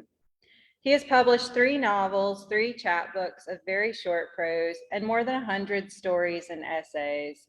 His most recent book is King of the Animals. He is a recipient of a National Endowment for the Arts Literature Fellowship in Prose and the Breadloaf Writers Conference Shane Stevens Fellowship in the Novel. His books have won the Independent Publisher Book Award Bronze Medal for Literary Fiction and have been finalists for the Townsend Prize twice, the Binghamton University John Gardner Book Award, and the Barnes & Noble Discover Great New Writers Award. Russell's shorter prose has been anthologized in New Micro, The Best Small Fictions, Not Normal, Illinois, Peculiar Fictions from the Flyover, New Stories from the South, and many others. He is associate editor at 5 Points and faculty advisor for New South.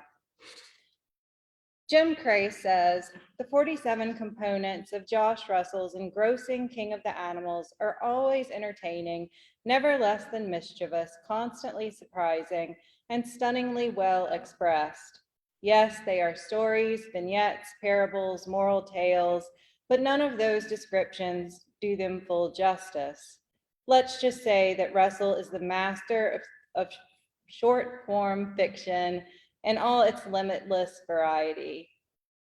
I want to add that the title story is one of the best stories I've read all year, and I highly recommend you read it. Please welcome Josh Russell.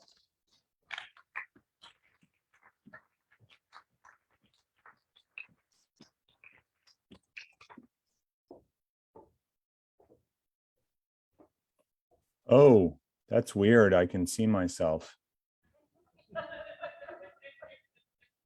The empty podium. Well, thanks for inviting me. Thanks for letting me come, even though I'm a disembodied head on a screen, which is very much how I spent the last year teaching. So this feels kind of oddly like a throwback. I want to thank Kendall very much for inviting me and for allowing me to participate in this way. Okay, that's better. Now I can't see myself on your screen. I also want to thank all of the poets and fiction writers, academics, and especially the ephemera winners. It's been really wonderful to hear you all.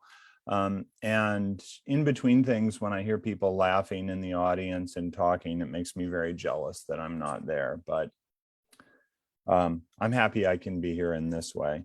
So I'm going to read a couple of stories today, and I want to start by saying that I've always been very jealous of poets because they do this kind of thing. They have Post-it notes on their books, and they read more than one thing. And previously, what I've always read were parts of my novels, and so you can't really have Post-it notes. You just read one section. So look at me now, poets. I've got my own Post-it notes.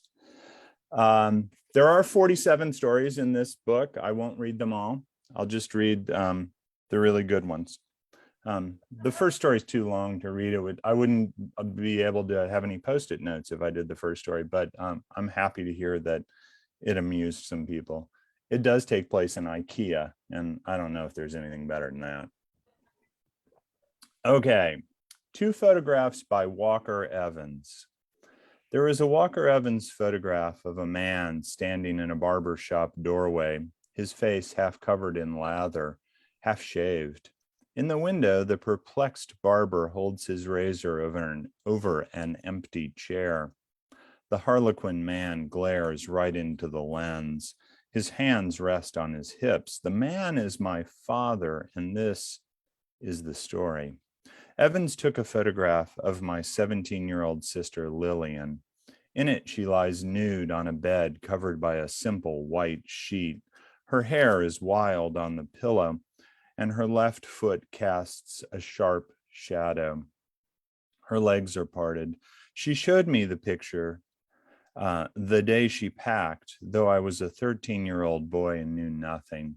The sight of her naked was shocking and beautiful. While she filled a musette bag with her things, she told me how the photograph came to be taken. She and Evans were lovers, and one morning when my father and I assumed she was shopping on Canal, Evans took a playful snapshot as she lay in his bed. They had just made love, and she pointed to the smile she wore in the picture as proof she was happy there with Walker. Evans left town shortly after the photo was taken, and she was supposed to catch a bus on the sly and meet him in Valdosta, Georgia. The last days he was in New Orleans, Evans feared murder by my father's hand. Searching her bureau for forbidden lucky strikes, my father had happened upon the picture of his daughter basking in a bliss whose source no one could fail to recognize. The day after mid-shave, in a Royal Street barber's, he spotted Evans photographing a grocery. When he hurried to the door and yelled his name, Evans turned with his camera to his eye and saw my father through the lens. The composition was too good to waste.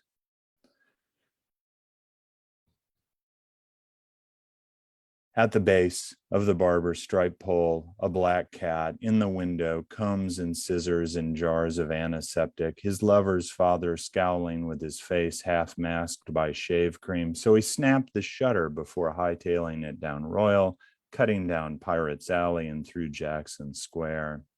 To this day, the picture of my father is tacked to the wall in his front room. A Western Union boy brought it the day after Lillian left, 2 days after my father received half a shave. There was no note, only Evan's studio stamp on the back of the print. So far as I know, I am one of only 4 people who ever saw the picture of Lillian. Evans, my father, and Lillian being the other 3. Why show it to me, I asked, amazed she had. Love, she told me, is the most important thing in the world. Everyone will admit that, but I want to tell you something they won't. Love is the body. Believe the body, she said. That's why I'm showing it to you. Okay. Here's number 2. Post-it note number 2. I wrote this one in the summer of 2019, so before everything went to hell. And now it seems weird to me that I was thinking about this before this kind of thing was happening all the time. Negative capability. After her wife dies, cancer, brain, sudden. She watches lectures her wife recorded for her students, videos she'd never seen while Pam was alive. They're about romantic poetry, Coleridge, Shelley, et al. And the university at which her wife had been an associate professor is still using them to teach undergraduates, which at first makes her furious, but the university's shamelessness means Pam's immortal online. So whenever she worries she's forgotten her wife's voice, she can watch a lecture about George Gordon, Lord Byron, and hear Pam's voice, or at least hear a version of it, a version a little more formal and careful than the voice her wife used for calls to say she was on her way home from campus, and for questions regarding when the dog had last been out to pee, and for arguments about spending $10 a day on oat milk lattes. She recognizes there's a danger she'll forget that voice, her wife's true voice, if she listens too often to Pam's associate professor voice, but she can't help herself. In one video, Pam stutters while lecturing on De Quincey, and she's sure inside the stammer she can hear her wife's true voice. Then she wonders if the tumor caused the stutter, and for a few days she can't watch that video, but then she has to hear again her wife say, De Quincey. The dog paces, disturbed, looks for Pam in the kitchen, the bathroom, so she plugs in earphones and listens to her wife's voice close in her ears, close as it had been when they lay side by side in the bed they bought with the money from the teaching award Pam won just 6 months before she died.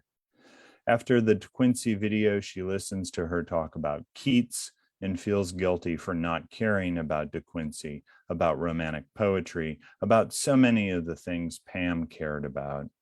She wants to write a paper about negative capability, to get it all wrong, to receive a pity C-.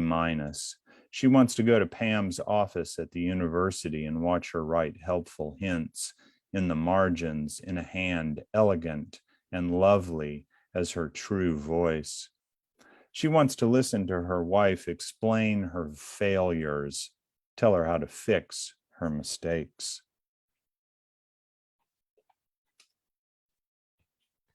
Okay. Number 3. This is from a section of the book called Suburban Folk Tales, which are suburban folk tales.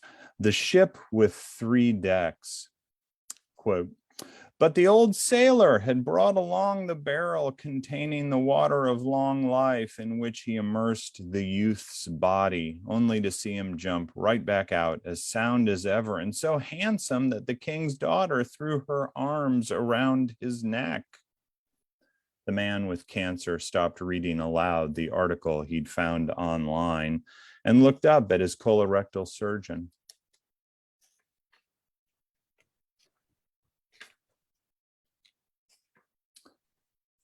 Kamat's water of long life clinical trial, the surgeon said. The results look promising. The man's heart rose up, but your HMO doesn't cover trials. And then his heart fell. Nevertheless, the man's HMO did cover the removal of a malignant tumor in 10 inches of colon. Not dying from stage 3 cancer was objectively wonderful, but the man envied the healed youth in the clinical trial. The youth's recovery time was instantaneous. Instead of shuffling along a hospital corridor as soon as he awoke from anesthesia so he wouldn't get blood clots, his surly twin sister holding his elbow so he wouldn't fall, the youth in the clinical trial gained for his ailments a princess's adoration. Instead of chemotherapy appointment schedule, the youth inherited a kingdom. Nothing good comes from comparing yourself to people on the internet, the man's sister judged. A coworker named Brandon visited him the day he came home. Shit, man, after I heard about yours, I went to the doctor. Mine's stage 4 in my liver and my lungs, but at least we're not as fucked as Steve in HR. He has an inoperable brain tumor. When first he'd been diagnosed, the man felt weirdly special. Nothing unique ever happened to him, but it turned out everyone had once had cancer or had a family history of cancer, or they too were in the process of losing innards and hair and breasts. It was as if every goat shat gold coins, every beggar woman were a fairy, every cat an obscure royal suffering a curse. At first, this depressed him.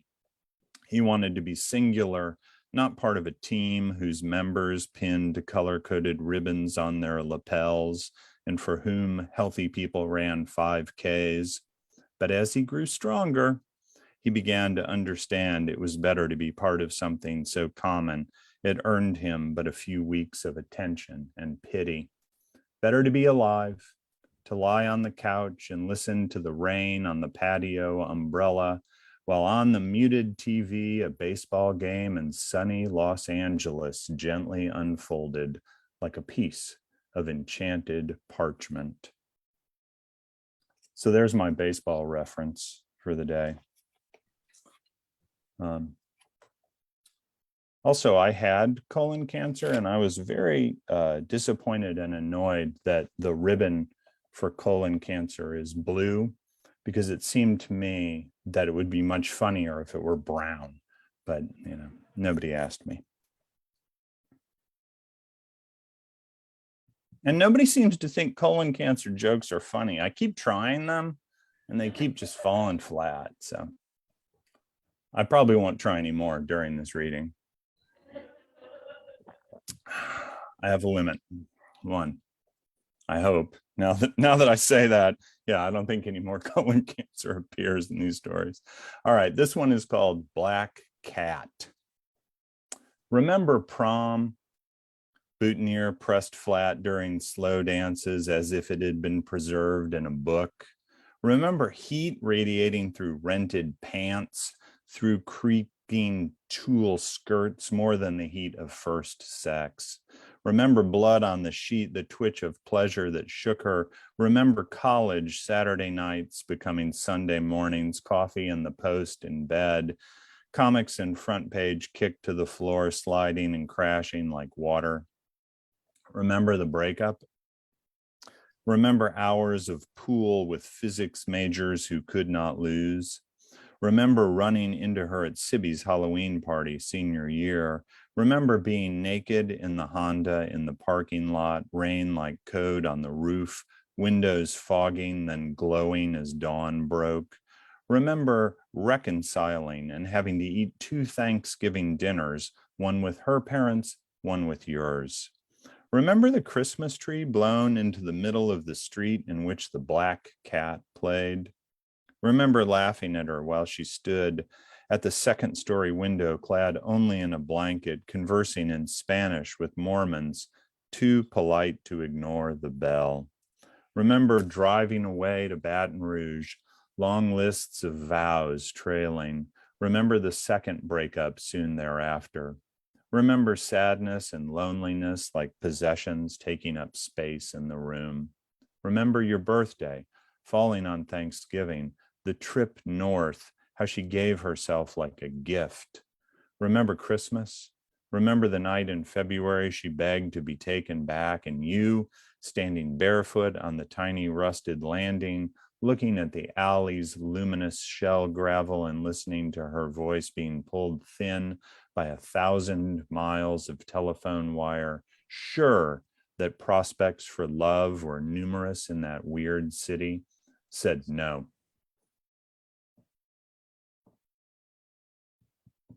I feel like I'm one of my students now. I keep looking down at my phone, but I'm actually looking down because I have a stopwatch going. So because I don't want to bore anybody here. This next one is called Some Freud. And the story itself makes me happy, but also its position in the book makes me happy because the story that comes before it has a bunch of redacted text, which the book designer was very happy about. She and I kept going back and forth, and I kept saying, can I have more blackout? And she thought that was great. So I like that story too. But it doesn't read well because I'd have to say black line, black line, black line, which I don't know. Doesn't seem to be good fiction. Allowed. In the book, oh my goodness. Some Freud. In her dreams, I'm again unfaithful with the woman neither of us knows in waking life.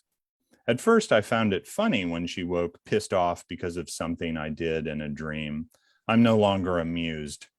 As decades passed, I'm more and more sure my college girlfriend cheated on me, but I'm fiercely loyal and I've never cheated on anyone. I dream of memos and mopping.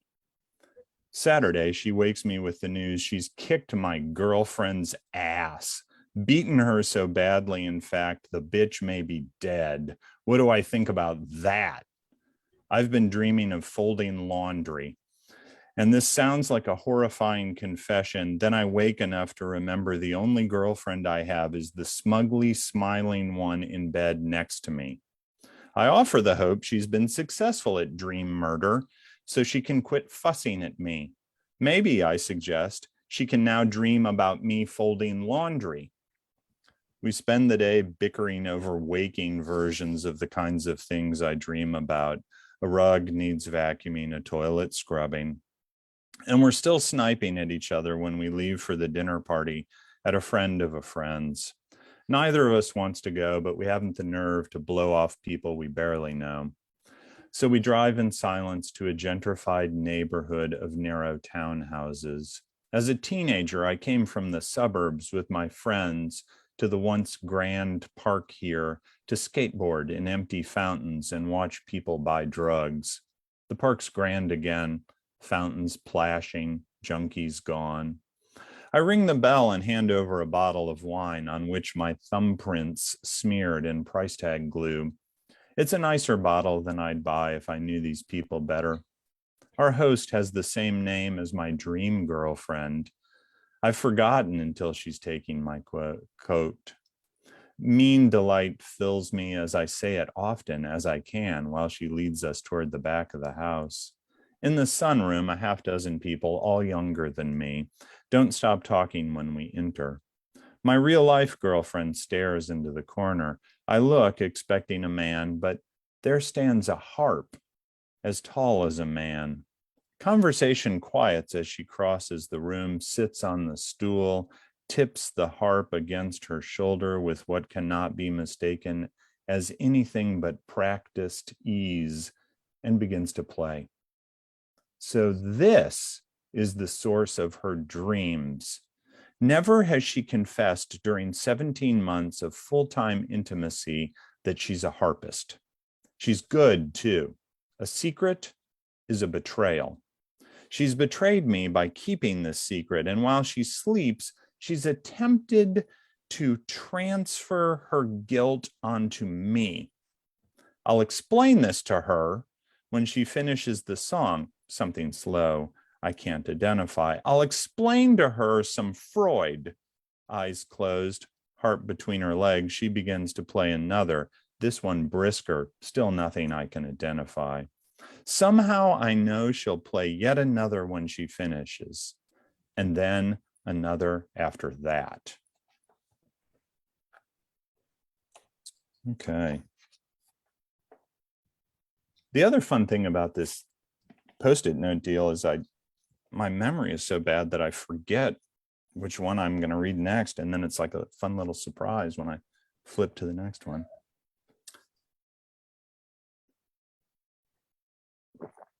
So this is the shortest one I'll read, and it's the kind of, well, I'll just read it. Verso. The USA is too new for Baedeker's legends of cathedrals built atop mosques, built atop temples. The closest we come are TV shows and movies about what happens when a subdivision or 7-Eleven or parking lot is built over a Native American burial ground. In Denver, I tried to find daguerreotypes in antique stores and was told no one in Colorado circa 1840 was allowed the vanity of having her portrait made. Even our oldest cities are all surface. Our visions of their evolutions, just visions of our aging selves, we see flashing in their shop windows and puddles. The city of the last night with one lover and the city of the first night with another, the city of leaving in what feels like defeat and the city of returning in what feels like triumph, the city of madness and the city of sanity. It's a single city. On the verso of an old postcard, a message written in a fin de siècle hand fades to sepia, while the recto shows a landscape unchanged.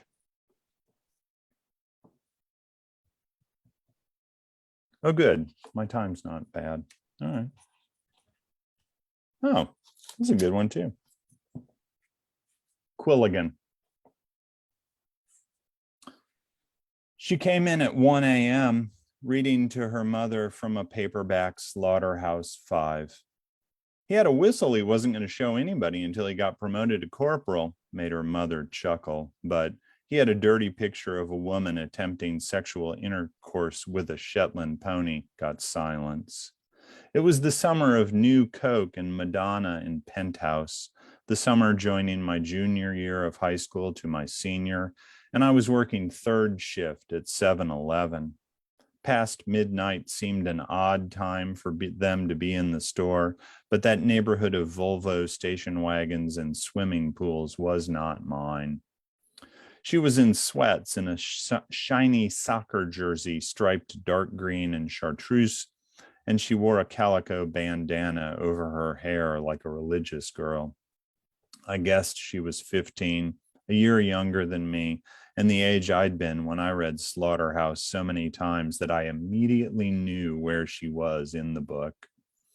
From the store's far corner, her mother fetched the miniature shopping cart I'd never seen used, and they began going up and down the narrow aisles. In the security mirrors mounted high in the shop's corners, I watched her boy's butt and memorized the name printed in white across her shoulders, Quilligan. I'd been taught very little before being left alone in the store from 11 to 7. But one thing I remembered from a training video was that late night grocery shoppers were suspicious. Cigarettes and condoms and Slurpees were the biggest sellers in the dark single-digit morning hours. Anyone who browsed was dangerous. For a moment, I thought of the chart over the toilet that identified different guns, semi-automatic, shotgun, revolver, so you could tell the police what had been pointed into your face. Her voice stopped, and in one of the convex mirrors, her bent reflection licked the tip of a finger and turned a page. I imagined calling her Quilligan, like she was a guy. Imagined she'd call me Bulk, that this would be our joke, no baby talk or nicknames from the Smurfs. His head was tilted back and his nostrils were flaring, she said. He was like a poet in the Parthenon. She read carefully, her voice pure as a radio DJ's. Her mother filled the little cart with fruit cocktail, pork and beans, cosmopolitan, Kraft macaroni and cheese. They passed close to where I stood behind the register and the drop safe and went down the chips, housewares, batteries, and school supplies aisle. Her ears were not pierced. A strand of brown hair was looped around one. I watched her mouth as she read and imagined her lips moving like that when we kissed. I imagined her crossing her arms, holding the bottom of her striped jersey and pulling it up over her head. Her armpits would be hairy like Madonna's. Her bra would be white and plain, and she would close her eyes when I worked its clasp. I'd never kissed a girl who moved her lips, and no girl had ever taken off her shirt in front of me. Her jersey had a big number 9 on the back. It was New Year's Eve, and Billy was disgracefully drunk at a party where everybody was in optometry or married to an optometrist. Her mother giggled, and Quilligan joined with the same giggle, hers lower in pitch. When she bent to her book, I saw the calico knot tied under her ponytail and wanted to kiss it and then kiss the knots of her spine. She kept reading while her mother chose a gallon of milk from which only an hour earlier I'd done as my manager instructed and erased a past expiration date. They came to the counter and she read, "He was in the back seat of his car, which was why he couldn't find the steering wheel," while I rang up their groceries. "I love that book," I told her, and they looked up at me as if they'd been sitting in their living room and heard a stick snap below their window. I am twice the 16 years old I was that night, and I still see the fright in Quilligan's suddenly tight lips. When they pushed open the door and fled, the top of her lowered head was just inside the orange 5 feet from the floor section of the marker I'd been taught to check, so I could report how tall the criminal had been.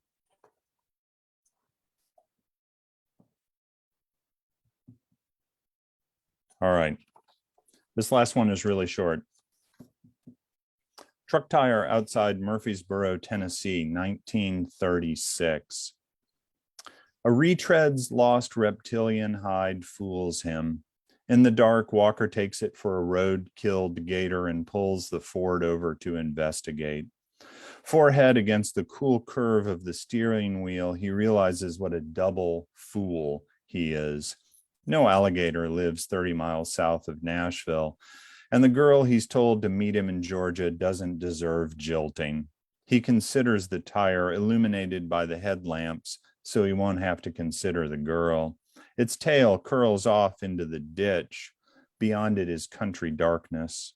He rubs his nose and smells her. He hasn't washed his hands, and even the perfume of breakfast's bacon cannot cover that smell.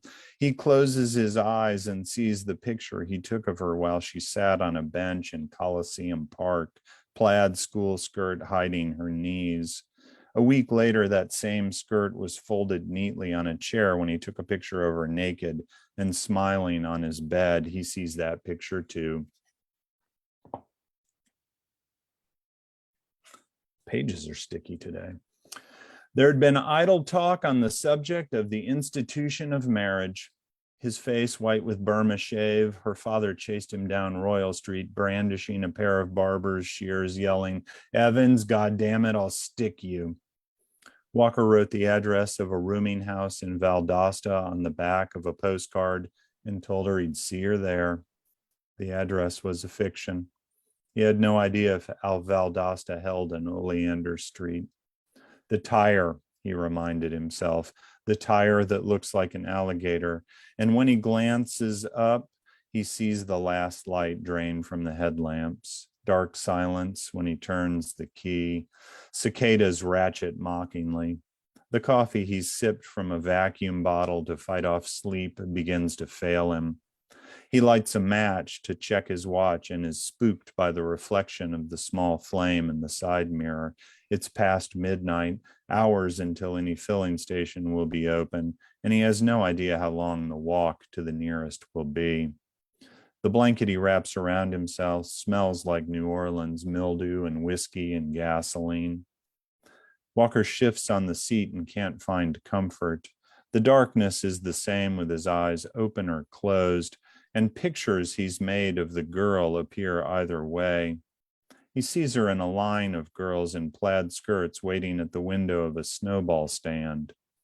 Sees her asleep in a chair, feet on the windowsill. Sees her cooking eggs wearing only his undershirt. A tire that looks like an alligator, he tells himself. The pines skinny and at their bases bound to one another with blackberry bush barbed wire. The ditch, calico with wildflowers. A filling station with a knee-high sign nailed over a broken window. Well, thank you.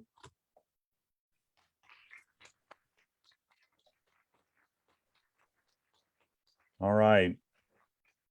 Trying to do my best here. I'm looking at the chats to see if anybody's, oh, look, people are saying nice things about me. That's always good. You don't want to go in the chat and see somebody say, what an asshole. Hopefully I'll answer some questions and you won't start thinking that. How shall we do this? I have a question. Okay. My name's Trish and I'm in the MFA program here. Hi, Trish.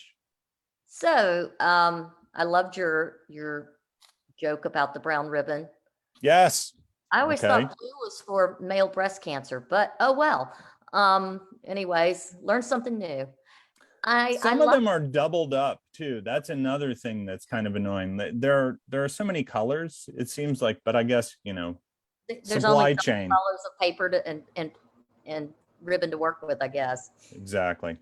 So I like how you use place, everything from New Orleans up to Murfreesboro. What possesses you? Well, I have moved a whole lot in my life. So one of the things I think is just trying to kind of keep track. It was a compulsion of mine when I was younger. We would move almost every year sometimes. And so I was very interested in kind of, not forgetting certain things. So I think I became more aware and fixated. And also everything was always new. So when things are new, you notice them more. I mean, I talk to my students sometimes about writing about fish out of water stories, and the benefits of them are that you put somebody in a landscape they don't know, and it seems very natural that they pay attention to the landscape in a way that somebody who lives in the same house their whole life doesn't really pay attention to the yard. So I think that's part of it. Does that kind of answer the question? Yeah, I write a lot about place, and so it's significant to me, and I kind of get the idea of fish out of water. I like that idea of teaching. Might steal it. So, all great ideas. Thank you very much. You're welcome. And I guess another thing too is that because I move so much, I'm not really bound to any certain place. And I don't, I'm just interested in how people react to their surroundings. And so the idea of putting people in all different kinds of places and watching them react to it is also fascinating to me.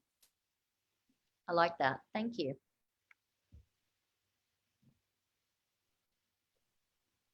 Hello, Mr. Russell. I'm Dana, and I'm in the MFA program. And Hey, I wanted Dana. just to say what a big fan I became of King of the Animals. It's the sort of book I want to walk around with in my backpack. But it is. It's great.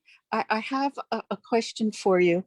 How did you come about being so inventive and witty? Well, I think this is kind of the I'll turn it into the who are your influences questions, because I'm 52 years old. I was born in 1968, and when I was growing up, my parents were I won't say they were permissive, but they weren't very interested in telling me I couldn't watch certain things or read certain things. So I grew up like watching Belushi, Aykroyd era Saturday Night Live. And that, I think that kind of dry, dark humor was influential in kind of the way that I developed my idea of what was funny. And then very important to me was David Letterman in the 80s when I was a teenager, in part because it seemed really, when I was a younger teenager, it seemed really radical that I was up late enough to watch David Letterman. And then the things that were the jokes on Letterman were very strange. I don't know how many of you watched it enough or are old enough to remember. There was this ongoing bit about dropping things off of a tower. It would go, and it was, and there would be things like, what happens when you drop a rubber glove filled with tapioca pudding off of a tower? So clearly that comes through in my writing. It's all about tapioca filled gloves off of a tower. So, and I also, I like funny writers, people like Leonard Michaels, I find really funny. Lydia Davis, I think is really dryly funny. So, I'm writing the kinds of stories that I would want to read. Thank you, sir. You're welcome.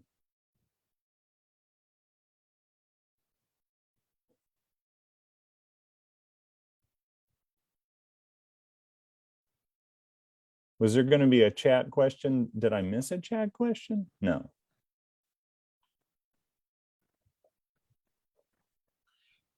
Josh, this is Jan Hoover. I'm one of the MFA students here. I couldn't help but notice a number of your stories don't have 100% closure for the characters. I think English majors call that denouement, I guess I was wondering, how do you decide how and when to end a story, and once you started writing it?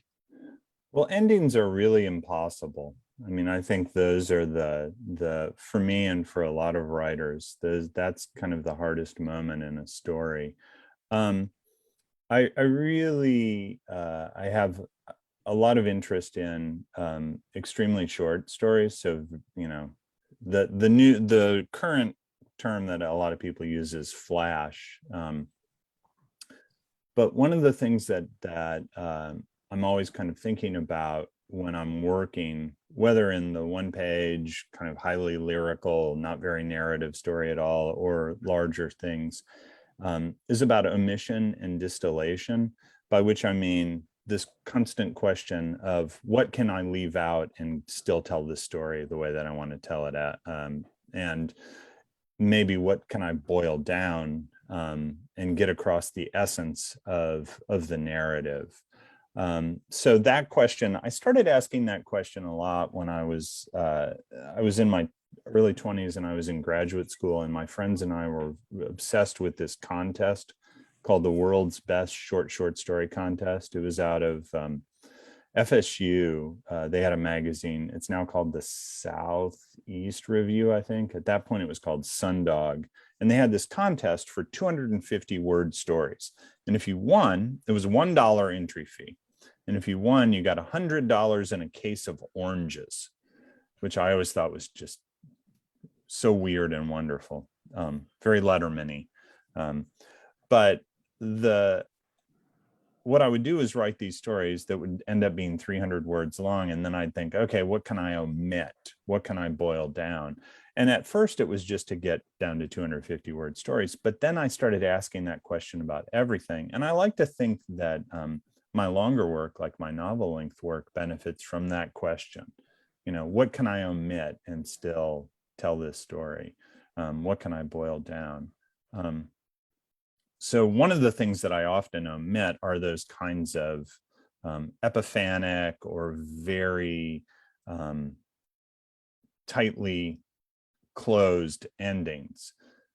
Instead, I'm kind of aiming for resonance, the idea that the story continues past the last line. And one of the things I often tell my students is that I think about stories like snapshots. So if this is the frame of the snapshot, and say the snapshot is framed like this, you don't think, oh, that's weird, that guy doesn't have a mouth and only one eye. What happens is you kind of, there's this almost gesture to the rest of what kind of surrounds the frame. So a snapshot, say, of somebody standing in front of a house, you don't think, oh, weird, half of a house and an oddly levitating tree limb and, you know, just the bumper of a car. No, you understand there's a whole house and all that. So I think for me, that's kind of what I'm trying to do. Like, you understand that things are going to keep going.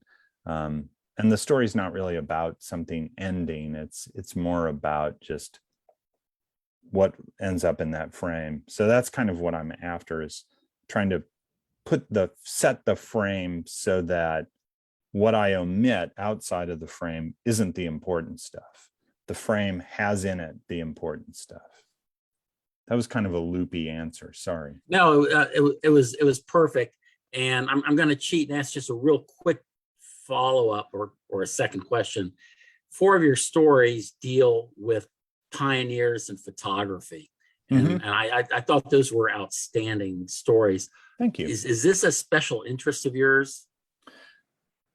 I think so. I know a lot of writers are interested in photography, and I think it may be just the voyeuristic nature of it, and also kind of the realistic nature of it. There is this kind of feeling that you're actually getting something very similar when you take a photograph.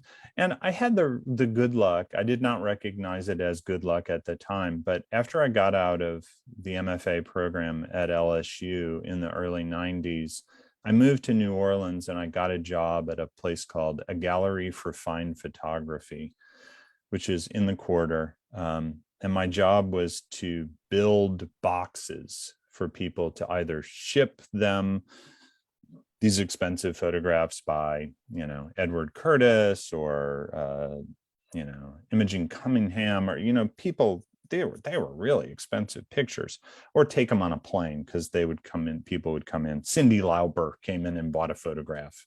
I made a box for her photograph. But what it meant was I was handling these photographs. I wasn't just looking at them. I could, you know, I would hold these Walker Evans photographs and, you know, I could just stare at them as long as I wanted to. And again, I think that just kind of thinking about framing and all of that. And my first novel, Yellow Jack, it's part of it, a large part of it is a fake art history monograph about daguerreotypes. So a bunch of daguerreotypes are described in it. So yeah, it is an ongoing interest. And I wanted to be a visual artist when I was a kid, but I don't have the fine motor skills. And I didn't think at that point that photography was art. And thank God nobody told me about conceptual art. So I didn't try to like go to art school and be a conceptual artist. Another loopy answer. No, it was great. Thanks. All right. Thank you.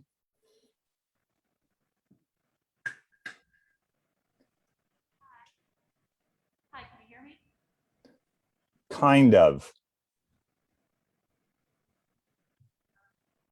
Now I can't hear you.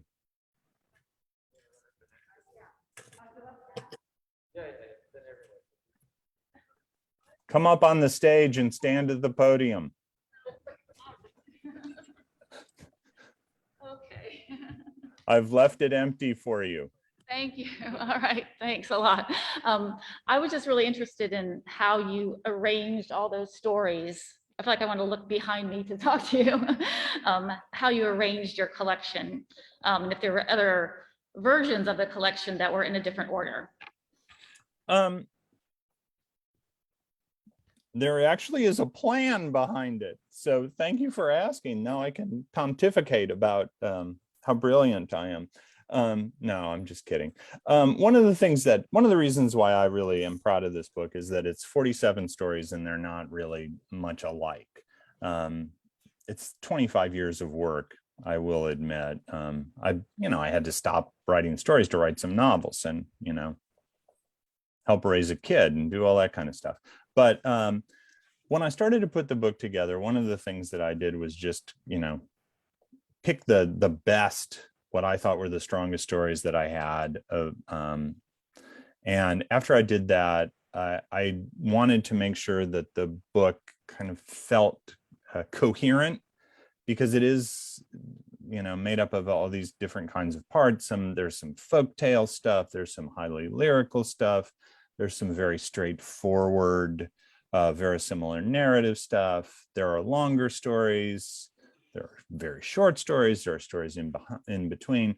So what I set up was, first of all, I printed out all the individual stories and I put them on the floor of this very room and stood up on a chair and looked down on them. So I could have this, this overview that was complete. I wasn't just, the worst thing in the world is trying to organize stuff online or on screen, because I have to see everything. So after I did that, I figured out what I wanted to do was play with kind of pairing things. And then I came up with this idea that they would be almost like the book would be set up like a palindrome. So the first story and the last story would kind of echo each other. And then the second and the second to last, the third and the third to last, and then kind of work toward the middle. Those two Walker Evans stories that I read today, that's the second and the second to last story. They're the most overtly connected. None of the other ones are that overtly connected, but that's how I worked. And then I worked in. So I was doing things like, okay, here are two historical pieces. Okay, and then as the book goes, what I tried to also do was say, first person, third person, second person, first person, plural, kind of mix it up as much as possible so that it wouldn't ever feel monotonous. So yes, I did it on purpose.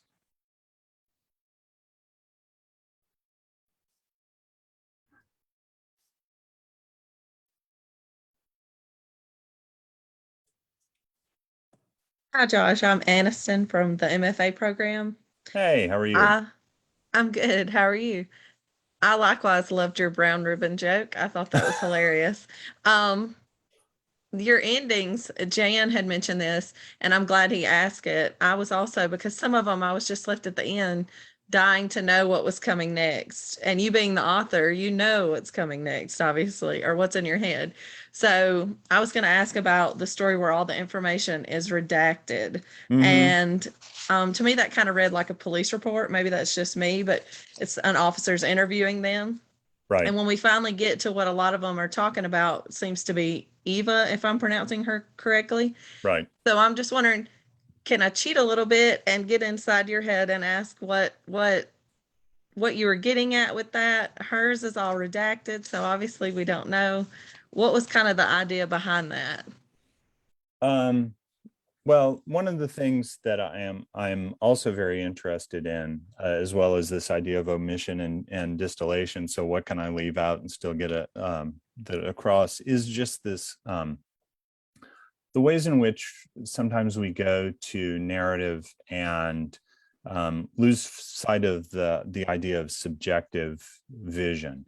And so if we have, for example, everybody talks about unreliable first person narrators, but often if you set something in the third person, there is this almost expectation that we're getting an objective truth. And I'm not really interested in that. I'm interested in the opposite. I like the idea of subjective truths and people having very different visions of the same thing. And with that report deal, what I wanted to play with is the idea that all of those people in that story have a very different take on what happened.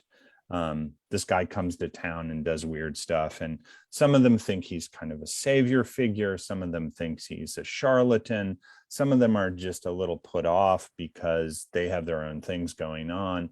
And so that was my general idea. And the other thing that I'm interested in is this idea of absent characters. So a character who everybody talks about, but isn't there. So she was definitely that character for me, was this absent character, and as well as, you know, everybody's visions of what happened when this guy comes into town. I also wanted to play around with this idea of everybody's visions of her. She's very much kind of a central figure who isn't there. So the fact that her testimony is the last thing in the story and it's completely redacted, my intention there was that kind of that ups the mysteriousness of it. It almost makes her a rounder character for her not to be there, for her not to have a voice in the story. Thank you. I think that's very it. Good. I see in the chat that that was our last question. So I will thank everyone. I will say again that I'm jealous that I'm not there. But thank you for having me, and thank you for all those great questions.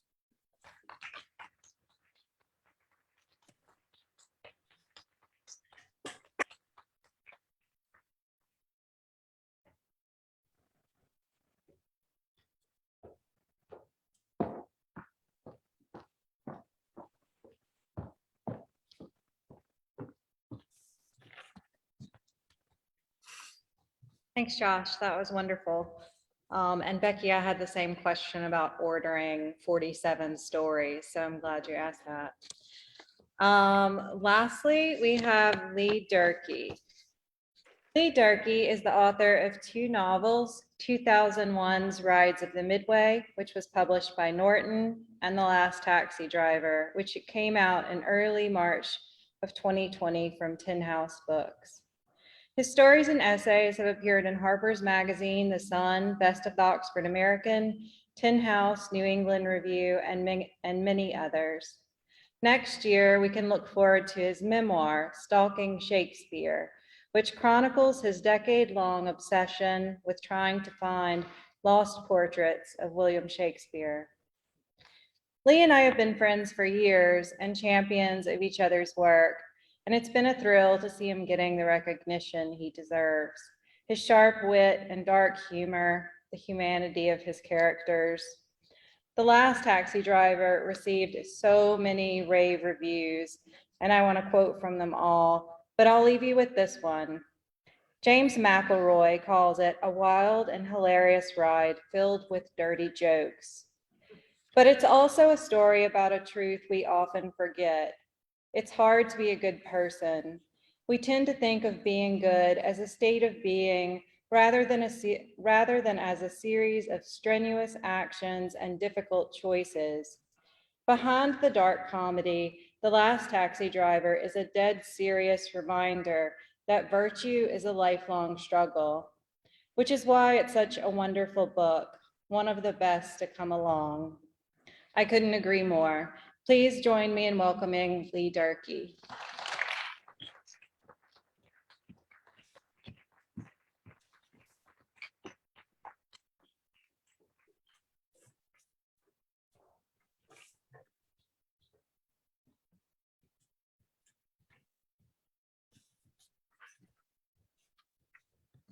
Hi, everybody. This is usually the moment when I realize I've forgotten my glasses. I'm getting better at this. I want to thank Kendall for organizing all this. It cannot be easy to deal with so many absent-minded writers. And along those lines, I just saw my text messages that I had a text message from you last night I didn't see. So I apologize for not responding to that. And also thank you to the MFA students who have asked terrific questions throughout the last 2 days. Amazing questions at times. And of course, thank you to Mary Miller, without whom I don't really think this novel would exist. Mary was reading my stuff when nobody else would. I went through a long period of seclusion, I guess you would call it. And I couldn't even get rejected by agents after a while. If you get tagged with a low sales figure next to your name, you're going to have a tough time in this job. And you rely on friends to read your stuff and to guide you through your mistakes. Without Mary Miller, this wouldn't have happened. And she was the first person I sent the novel to once I was finished with it. After which I just lay on the floor for 2 days waiting for her to call me back, which she finally did. And she told me I was going to be famous. We'll see about that. But that's the kind of encouragement she gave me throughout the year. So thank you, Mary, for everything you've done for me. It's impossible to describe my gratitude.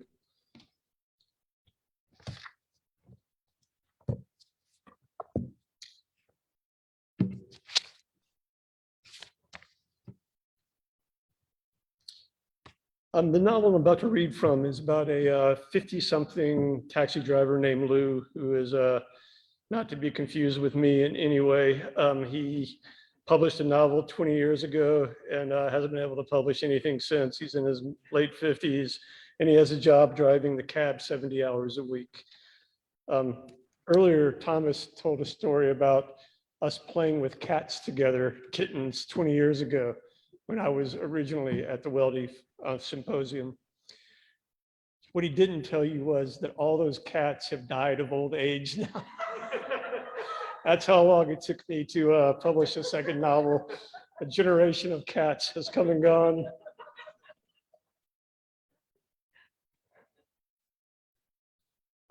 So what else do you need to know before I get reading? Stella is Lou's boss at All Saints Taxi, which of course is not set in Oxford, Mississippi at all. It's in Gentry, Mississippi. He drives about 70 hours a week. He's a really bad Buddhist, but he tries to be a Buddhist and he reads Buddhist books and he gets up in the morning and he wants to be nice to people, but he's ill-suited for that. Especially around 1 o'clock to 3 o'clock, he tends to lose himself in tantrums, etc., road rage, and he's very hard on himself. And he tries to be better and fails again over and over. So and he calls himself the worst Buddhist in the world. And in some ways he might be. Something else you should know is there's a camera pointed at him constantly because he's driving somebody else's car. And he doesn't really understand how that camera works and it makes him feel spied upon constantly. So with all that in mind, I think I'm able to start reading.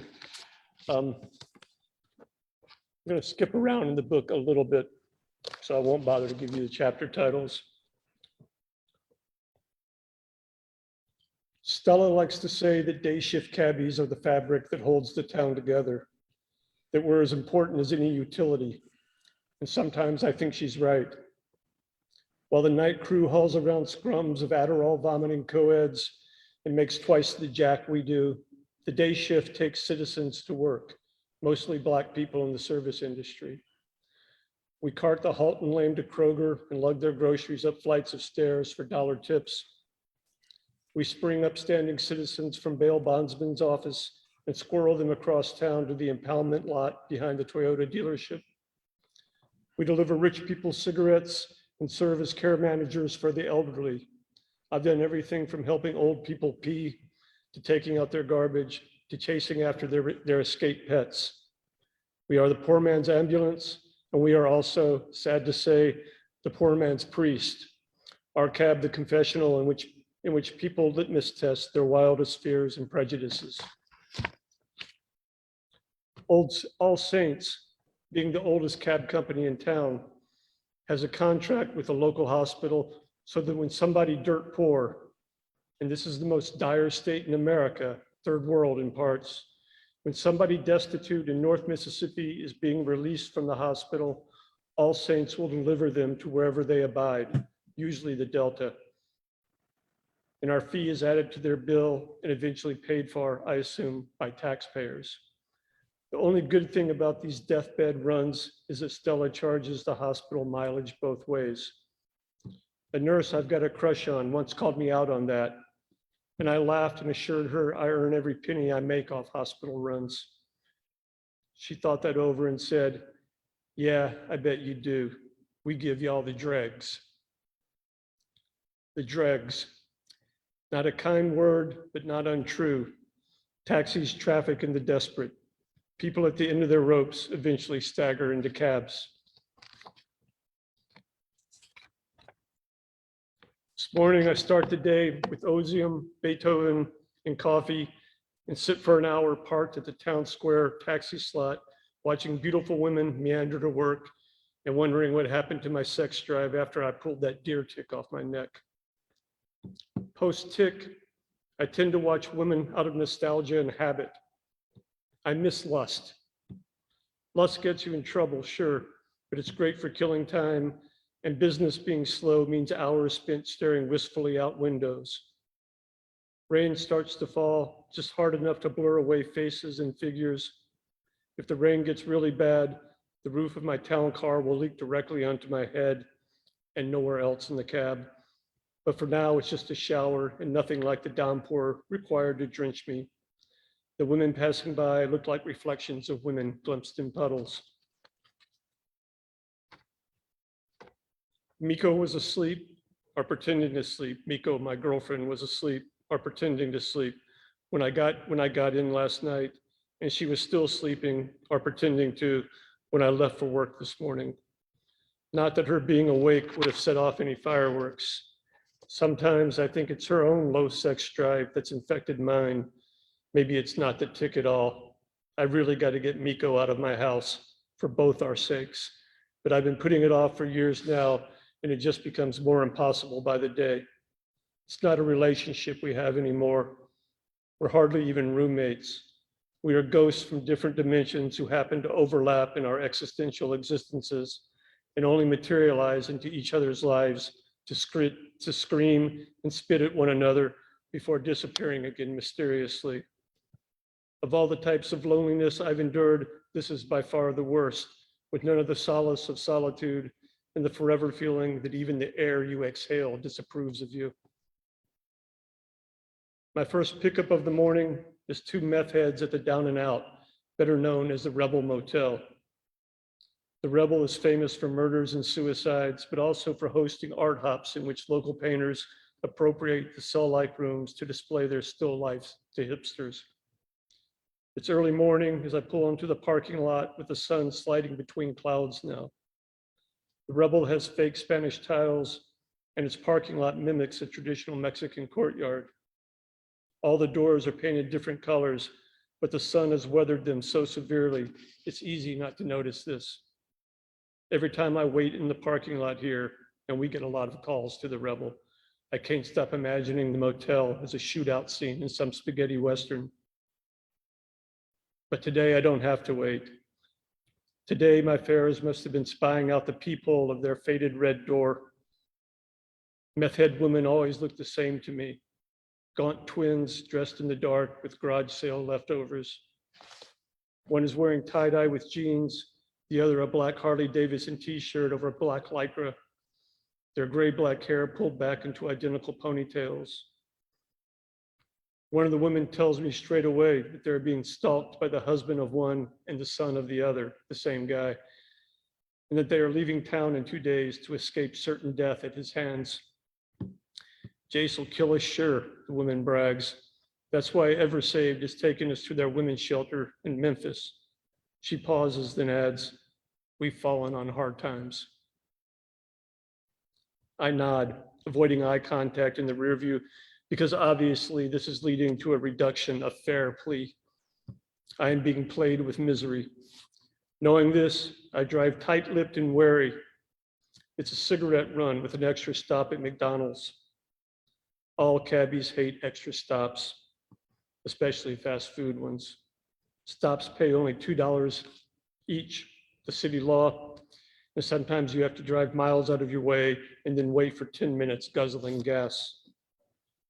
Customers are always asking me how cabbies get paid. With a nervous glance to the camera recording my life, I tell them taxis work just like sharecropping used to work. And sometimes I'll even quote how Harry Cruz described that arrangement. Shares meant that the owner would supply the land, fertilizer, seeds, mules, harness, plows, and at harvest take half of everything that was made. With cab driving, the company supplies the car, the larger maintenance, the licensing, insurance, phones, bribes, and dispatchers. Drivers pay gas and small maintenance, and come harvest, split the drop. Most of Stella's drivers work at least 70-hour weeks and don't have bank accounts or health insurance. They've never taken a vacation, and many of them don't have but 3 or 4 teeth in their skulls. If there's one thing spectacularly clear about All Saints Taxi, it's that we don't have dental. And if a driver falls ill or gets injured, he is royally screwed. Although he is an employee in almost every measure of the word, he is legally what's known as an independent contractor, meaning he is disposable.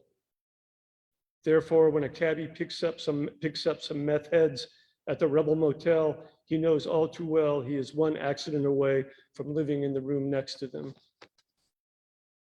Our first stop is a convenience store, which, as it turns out, doesn't have the 2-for-1 lucky special my meth heads desperately need. So now we have to go to a mobile station 3 miles in the opposite direction. I could have swore it was a Chevron had that deal, one of the meth heads laments.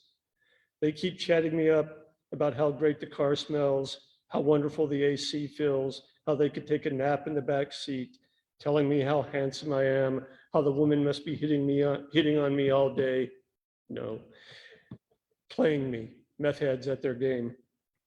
At the mobile station, Black Lycra, the mother-in-law, stays in the car while tie-dye runs inside. Their theory being they will have their odds of being hideously murdered if one of them remains hidden behind my tinted windows. Meanwhile, I am thinking, God, if you exist, please don't let these women get me killed. I warn myself not to intervene in their behalf. They are not your people, I tell myself. And anyway, what kind of an insane night would take a bullet for a disease-laden meth head? I sit behind the wheel, practicing my apathy while imagining a murder transpiring on the hood of my town car. For the last year, I've been driving the '95 Ebony Lincoln, which I sometimes call the Black Widow on those days it feels like I've been eaten alive. Most everybody else in town calls my cab Moondog's Taxi, Matt Moondowski being the first cabbie to drive it before Stella fired him for stealing or drug dealing or both or neither, and I inherited his car. Topping 18 feet, the Lincoln is one of the longest sedans in Detroit history.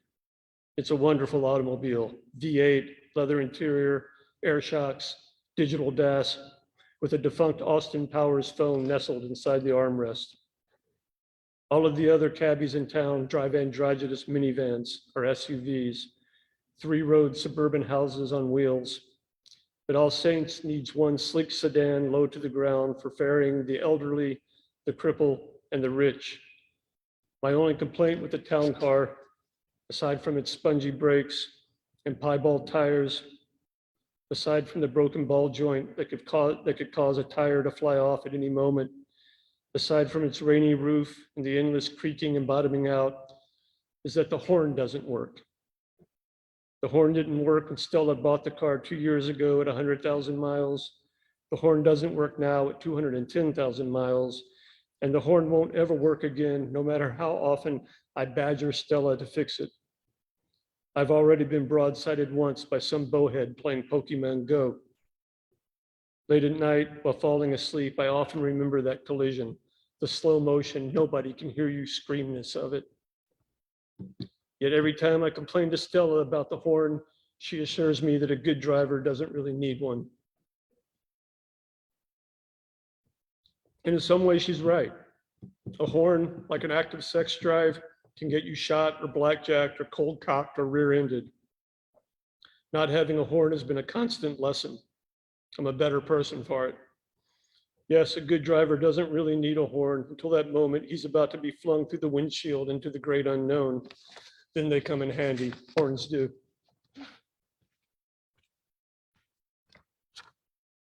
We're leaving for Memphis in 2 days, Black Lycra tells me from the back seat. Unless Jason finds us first. He's shitbird crazy, that boy.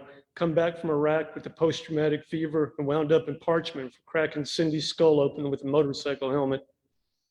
Now he's out. Now that he's out, he speaks in tongues all the time. She makes a series of nonsensical gurgling sounds in imitation of her son's dementia.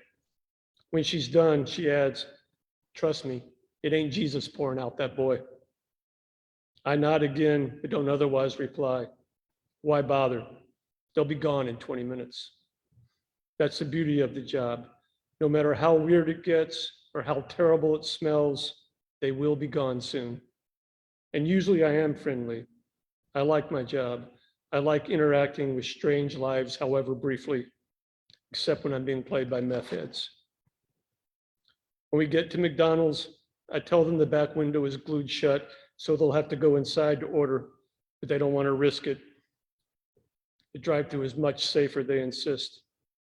He sees us here, he'll kill us sure, and that boy loves his McDonald's. I wonder who he'll kill first. Probably you, huh, Cindy? Shit, he'll kill whoever's damn closest, and you know it, girl. Pardon my French. My customers are always saying, "Pardon my French" to me. I pull in line and tell them I'll order for them. Hey, just so y'all know, it's $2 a stop plus 20 bucks for 2 people round trip.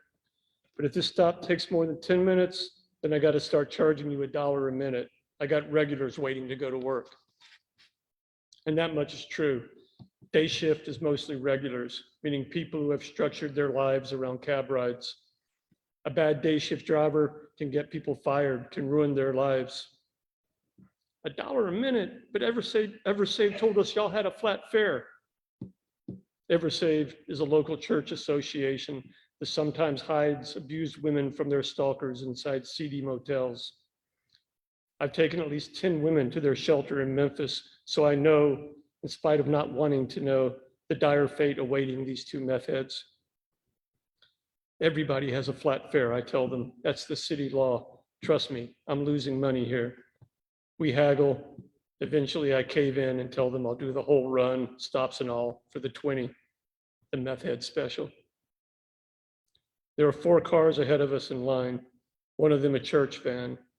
I'm running the AC full blast, 82 degrees outside at 7:10 a.m., the town car butt chugging the glass, a new text message pinging in every few minutes now as people migrate to work. Stella's last text contains 4 misspelled words, 2 vexing autocorrects, and an arbitrary mix of emojis, letters, and numbers that makes it appear vaguely Egyptian. I take this to mean she has an especially bad hangover. Staring into this message, I begin to worry it's going to be one of those days. I never believed in astrology before driving a cab, but now I often find myself wondering if the stars don't show up for work as hungover and misaligned as Stella does. Superstition. A few decades ago, back when I was a budding young writer with a swanky Brooklyn girlfriend, back before I went cold on the page and never finished that second novel I'd already been paid for, I used to live in the 3rd floor of a tenement in the Lower East Side. Orchard Street in the old bargain district was filled with luggage stores and hawkers screaming out bargains. These hawkers had a belief that the first sale of the morning dictated the day. So if you were the first customer through the door, you could wrangle a healthy discount. Likewise, I tend to regard my first fare of the day as a tell, a hint as to what cards the stars might be holding. And right now, I suspect it's a full house of craven meth heads, spit cup bigots, shape-shifted aliens, suicide ex-cons, and one-eyed vomiting perverts. I risk a glance into the rear view and ask, "Hey, what did you say his name was? The guy stalking y'all?" "Jason," Tie-Dye replies cheerfully. "Jason," I say, "like in the horror movie?" "Yeah, he was the one with the hockey mask, right?" Black Lara wants to know. "Nah, he's the one sprung out of the lake, dummy." I glance around the parking lot while they argue about Jason. "So how often does Jason eat at McDonald's?" I ask. "Like every damn meal." "Yeah, that boy was raised off the dollar menu." Huh, I said. A burnished black motorcycle pulls into the line behind us, thereby blocking any hope of escape. The driver keeps revving the engine maliciously. I can't see his hog very well, but I can tell it's a Harley from the machine gun cadence. I put on my knockoff aviators and glare over the imaginary murder still unfolding on my hood. The line of cars is not moving, therefore I am not moving. Trying to distract myself from the need to nudge forward from my desire to lay on a horn that doesn't exist. I open my chessboard app to see if my son has put me into check yet. I haven't beaten him in months, but he hasn't moved, still asleep in Vermont. 3 cars to go, the church van taking forever. Come on, I mutter to myself for the 1,000th, 100th, millionth time. Come on, motherfucker, come on, come on. There's a type of Tourette's unique to hackies called a yellow mind. Due to this malady, cabbies drive around auto-correcting the world with a cuss-filled stream of consciousness.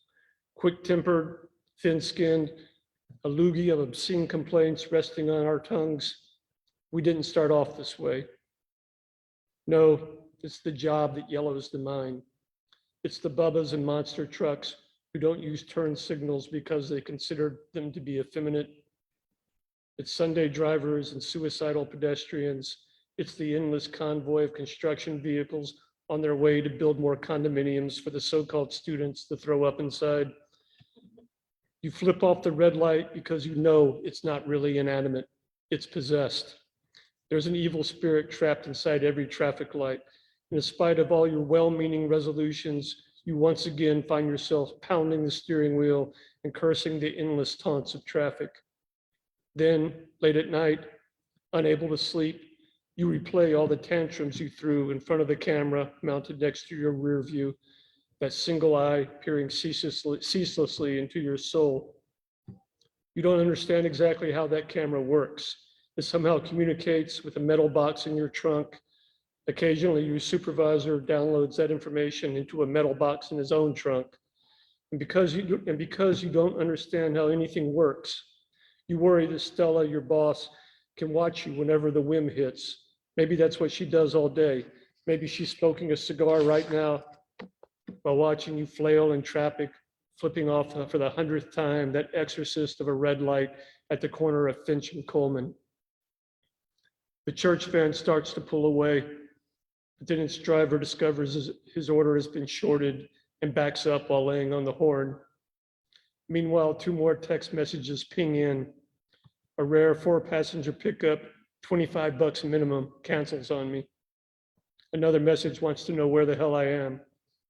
I use voice recognition to reply so as to guilt trip my meth heads and let them know they're making honest people late for work. I do that kind of shit too often.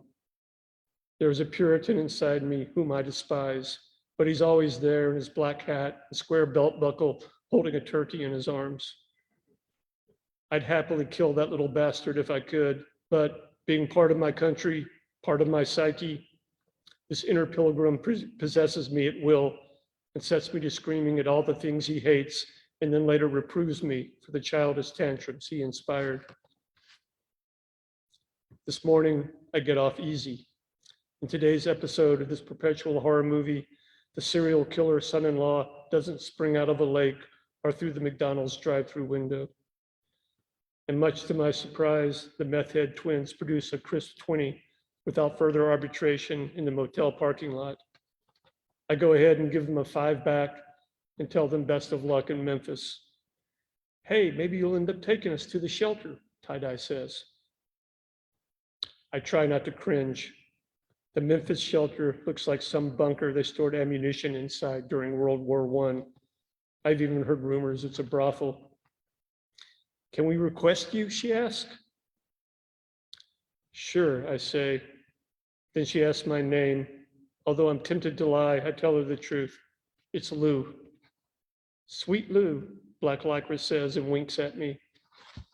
With that, they walk to their red door and wave goodbye to me like Titanic passengers.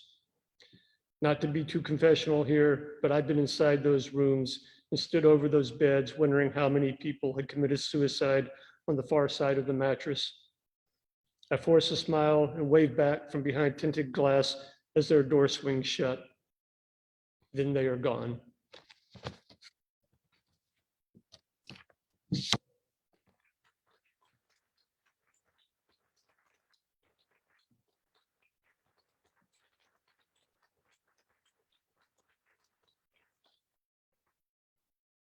So it's kind of a grim novel in some ways. I apologize for that. The humor doesn't work. It must be the grimmest novel ever written. The material is pretty grim. And if anybody has any questions, thrilled to answer them.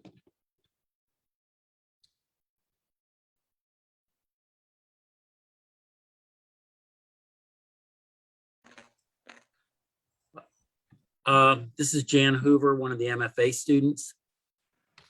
Can you hear me? Yeah, I can hear you. Okay. Yes. I think a number of us were wondering how much of the novel is autobiographical. You know, it's funny how often I get asked that question. It's always the first question. Whether I'm reading to MFA students or anybody else, the curiosity about what's real and not real.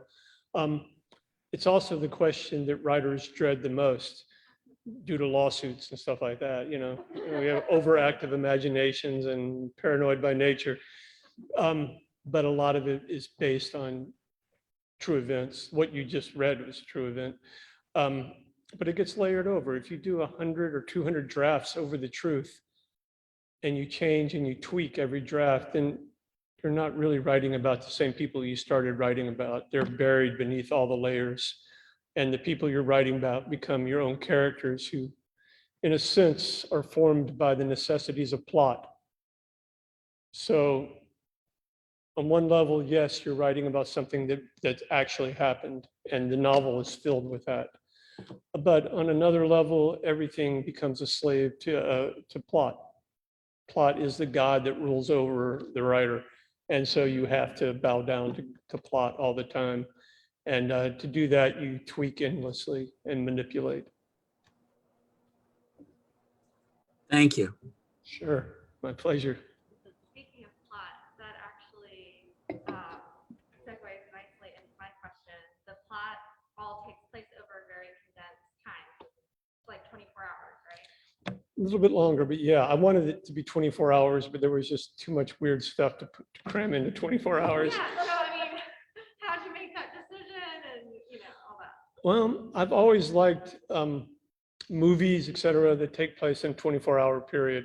I just got through watching After Hours the other day, and I wanted to write something like that. When I first started writing this book, I was working with a new agent who had just suddenly called me up out of the blue. I hadn't had an agent, you know, in a decade or more. We had been working together, and I submitted one novel to him, and he wasn't particularly fond of it. So he didn't want me to turn this material into a novel. He wanted me to turn it into a memoir. It's a very practical thing to suggest because you make more money on memoirs, et cetera. And I wrote it as a memoir, but I did so somewhat reluctantly. And then it actually sold at one point as a memoir, but then they told us we had to get written permission from everybody in the book. And I just used that as an excuse to say, look, I'm turning this into a novel. And so I'm going to cram every weird thing that happened to me into that 24-hour period. And that's what I did. I didn't wait for permission or anything like that. I just knew it was going to, yeah, I knew it was a novel. In my mind, it had been forming the whole time. I've been driving and also writing the memoir, and then it just poured out. I know we're not supposed to say stuff just pours out, but there are moments when that actually does happen. Who are some of your I'm sorry, I'm Trish and I'm one of the MFA students. Who are some of your literary influences? On this book, I would say Joyce Carey is fairly obscure. I'm even attracted to cult classic obscure writers, so it's no wonder why I fit so well into that category. Joyce Carey's The Horse's Mouth. I read that book once, if not twice a year. And it's a first-person book that haunts you. It gets in your head, and when you put the book down, you continue thinking in the voice of Gully Jimson, the main character, who's a painter. So I would say Joyce Carey was a huge influence. William Kotzwinkle, who is another forgotten writer, who wrote a wonderful book called The Fan Man, a novel, which was just fundamental to me. I read that book at least 2 times a year. I'm a bit OCD, so my reading habits, I'm never the person that's read the most books, but I'm the person that rereads more than anybody else. I reread more than I read new stuff. And the third person that influenced this would be Mary Miller, because since we were each other's first readers, I had been reading a lot of Mary's stuff, and it's very addictive to me. I kept reading Mary's stuff and trying to figure out why it was so addictive, why I never got tired of reading it. And over time, I realized it was her approach to honesty and how she used honesty as a plot. Honesty is almost the opposite of, the untrustworthy narrator. It's the too trustworthy narrator. They're going to tell you exactly what they think and they don't care. The author is not manipulating you to like their narrator. And I hate it when I'm reading and I can see the author manipulating me to like the characters. The way Mary writes, she writes with honesty, and you like the characters in spite of themselves. And that's one of the many things I learned from Mary. And her work, especially her short stories at that point, which was mostly what I had read, were very fundamental to Lou's voice and how I approach this work. Yes. I just have a comment, and this reminds me of Mary's work too. Yeah, she could probably sue me too. Right. Get in line. I don't think you're real. I think you're hilarious. I think you're funny. Oh. That didn't strike me as being real. Well, it's either, if the humor works, then you're okay. But the humor doesn't work on everybody. And in the people it doesn't work on, there's this, oh my God, this is the most depressing book I've ever read. And that's part of the point of humor. It lets us keep going on and endure all the horrible things that can happen to us. And in a book this is a grim book. It's written about people who have almost zero chance, don't have a decent chance.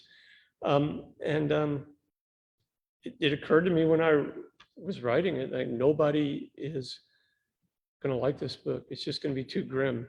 So the humor works on, some people, but it doesn't work on everybody. And that's what you're up against as a writer always, I think. And it's always so horrible to run into somebody or run into a review of somebody that your humor just fell flat with.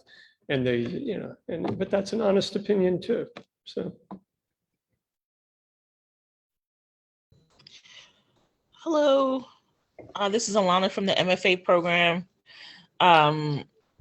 Thanks for being here, Lee. I really enjoyed your book. I did find it funny in parts, and I think we all imagined you as Lou, especially when we looked at the back photo insert.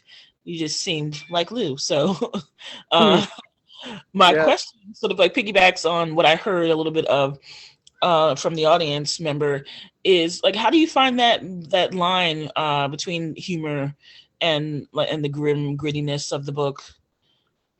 How do I do what? How do you find the line between the two, the balance? I think it's just the practical moment of when you actually think of something funny to write. But I didn't keep a journal or anything like that when I was driving a cab. A part of me recognized this was invaluable material for a writer, though that's not why I started driving a cab. I started driving a cab because I was no longer able to bartend, and I actually got fired from my last bartending job. And which is, depressing when you're in your 50s and you realize you're suffering from back spasms and hearing loss. And there's nothing more pathetic than a bartender who can't hear anybody. So I got fired, and I ended up taking a job for the first time at Ole Miss, and I taught 2 semesters of comp and just about finished myself off. I was so depressed over that job. I really felt it was just starving my soul, even though I appreciate people hiring me, et cetera, et cetera. I was just too old to be teaching comp again. And the freshmen had changed tremendously in my time away, and I wasn't connecting with them. So I quit, and my friend Joyce Freeland she's a lawyer. She was representing this cab company for various reasons, and she got me hired on. And you had to have a sense of humor with this cab company I worked for. It was called Angel Taxi in Oxford. It's no longer in business. Uber drove it out of business. It had been the first cab company, had been in business for 20 years. And the people were hilarious in the cab that I worked with.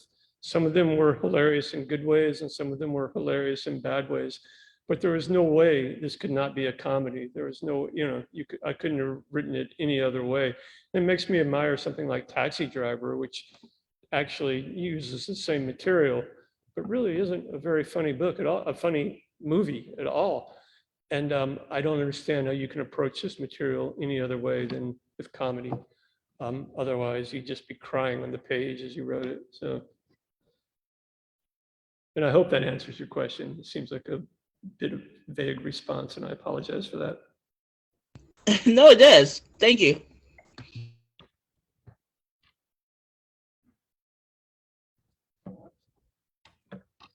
Who's going to close the whole symposium off?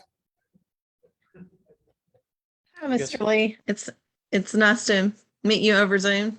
I loved your book. I likewise was dying to know what Jan asked about how much was true and how much was not. So I was glad he asked that question. I thank you. Even the UFO stuff is absolutely true. And I swear to that, and I have witnesses. Well, and I thought you did great with the perfect amount of humor and the dark stuff that's in it. I have to ask, how does our poor Lou end up there at the end? Because we're left on a cliffhanger, and I have to know. Oh, I don't think I should answer that question. Plus, to even answer it would be a bit of a spoiler. And I still have 2 books back there to sell. That's true. Let me just say this. I go back and forth. I thought I knew, and then I was rereading the book, and I suddenly changed my mind about that. So I think, I'm not sure there's a definite answer. If I'm confused, then maybe you should be confused, and that might be a flaw in the book. But I believe in ambiguity in writing. It's one of the things I heard somebody say this week, yesterday at some point, that who needs to listen to Shakespeare anymore?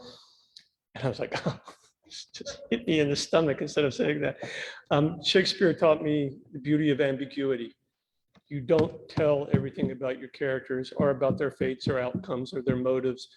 You keep a certain amount of ambiguity so that the reader finishes it and never finishes it. They go back and they revisit and they try to psychoanalyze, they try to understand that character.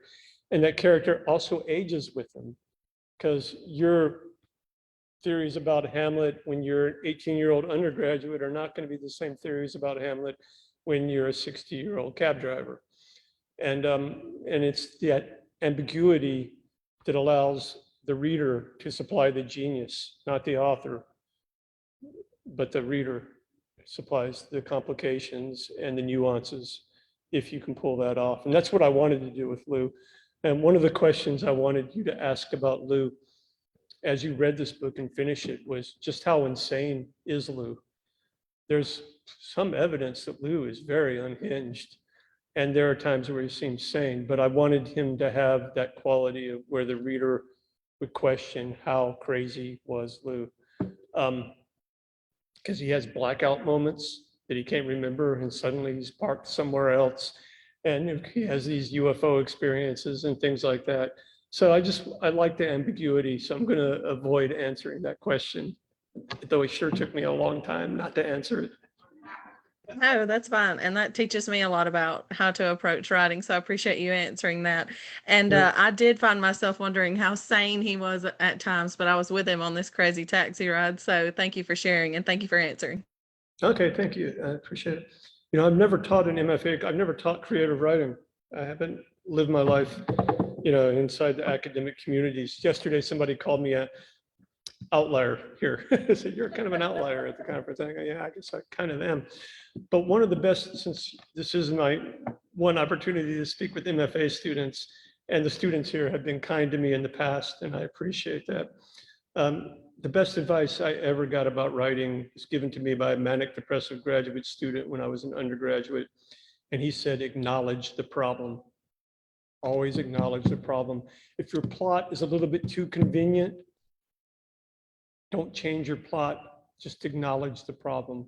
Let the reader know you're aware that your plot is a bit contrived. If a character is acting a little bit out of character in order to fit plot, which is the great God, acknowledge that. Learning to acknowledge the problem gets you out of so many problems in writing. So I'm passing on advice given to me by Bill Kaufman, God knows how many years ago, how many cat generations ago. Thank you for that.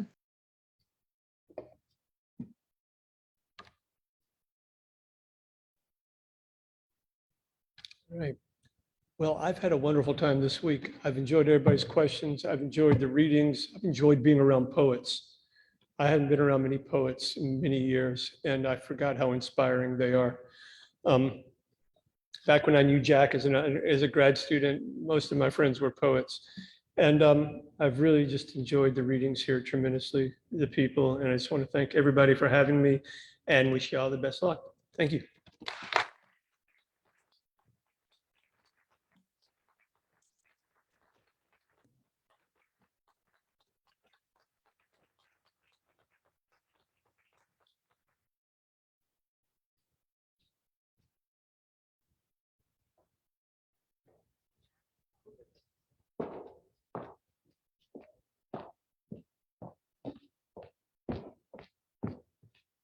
Thank you all so much for joining us this weekend. It's been a great 3 days, and Eudora Welty Symposium is now over. How many years is it? 33. So see y'all next year at the 34th.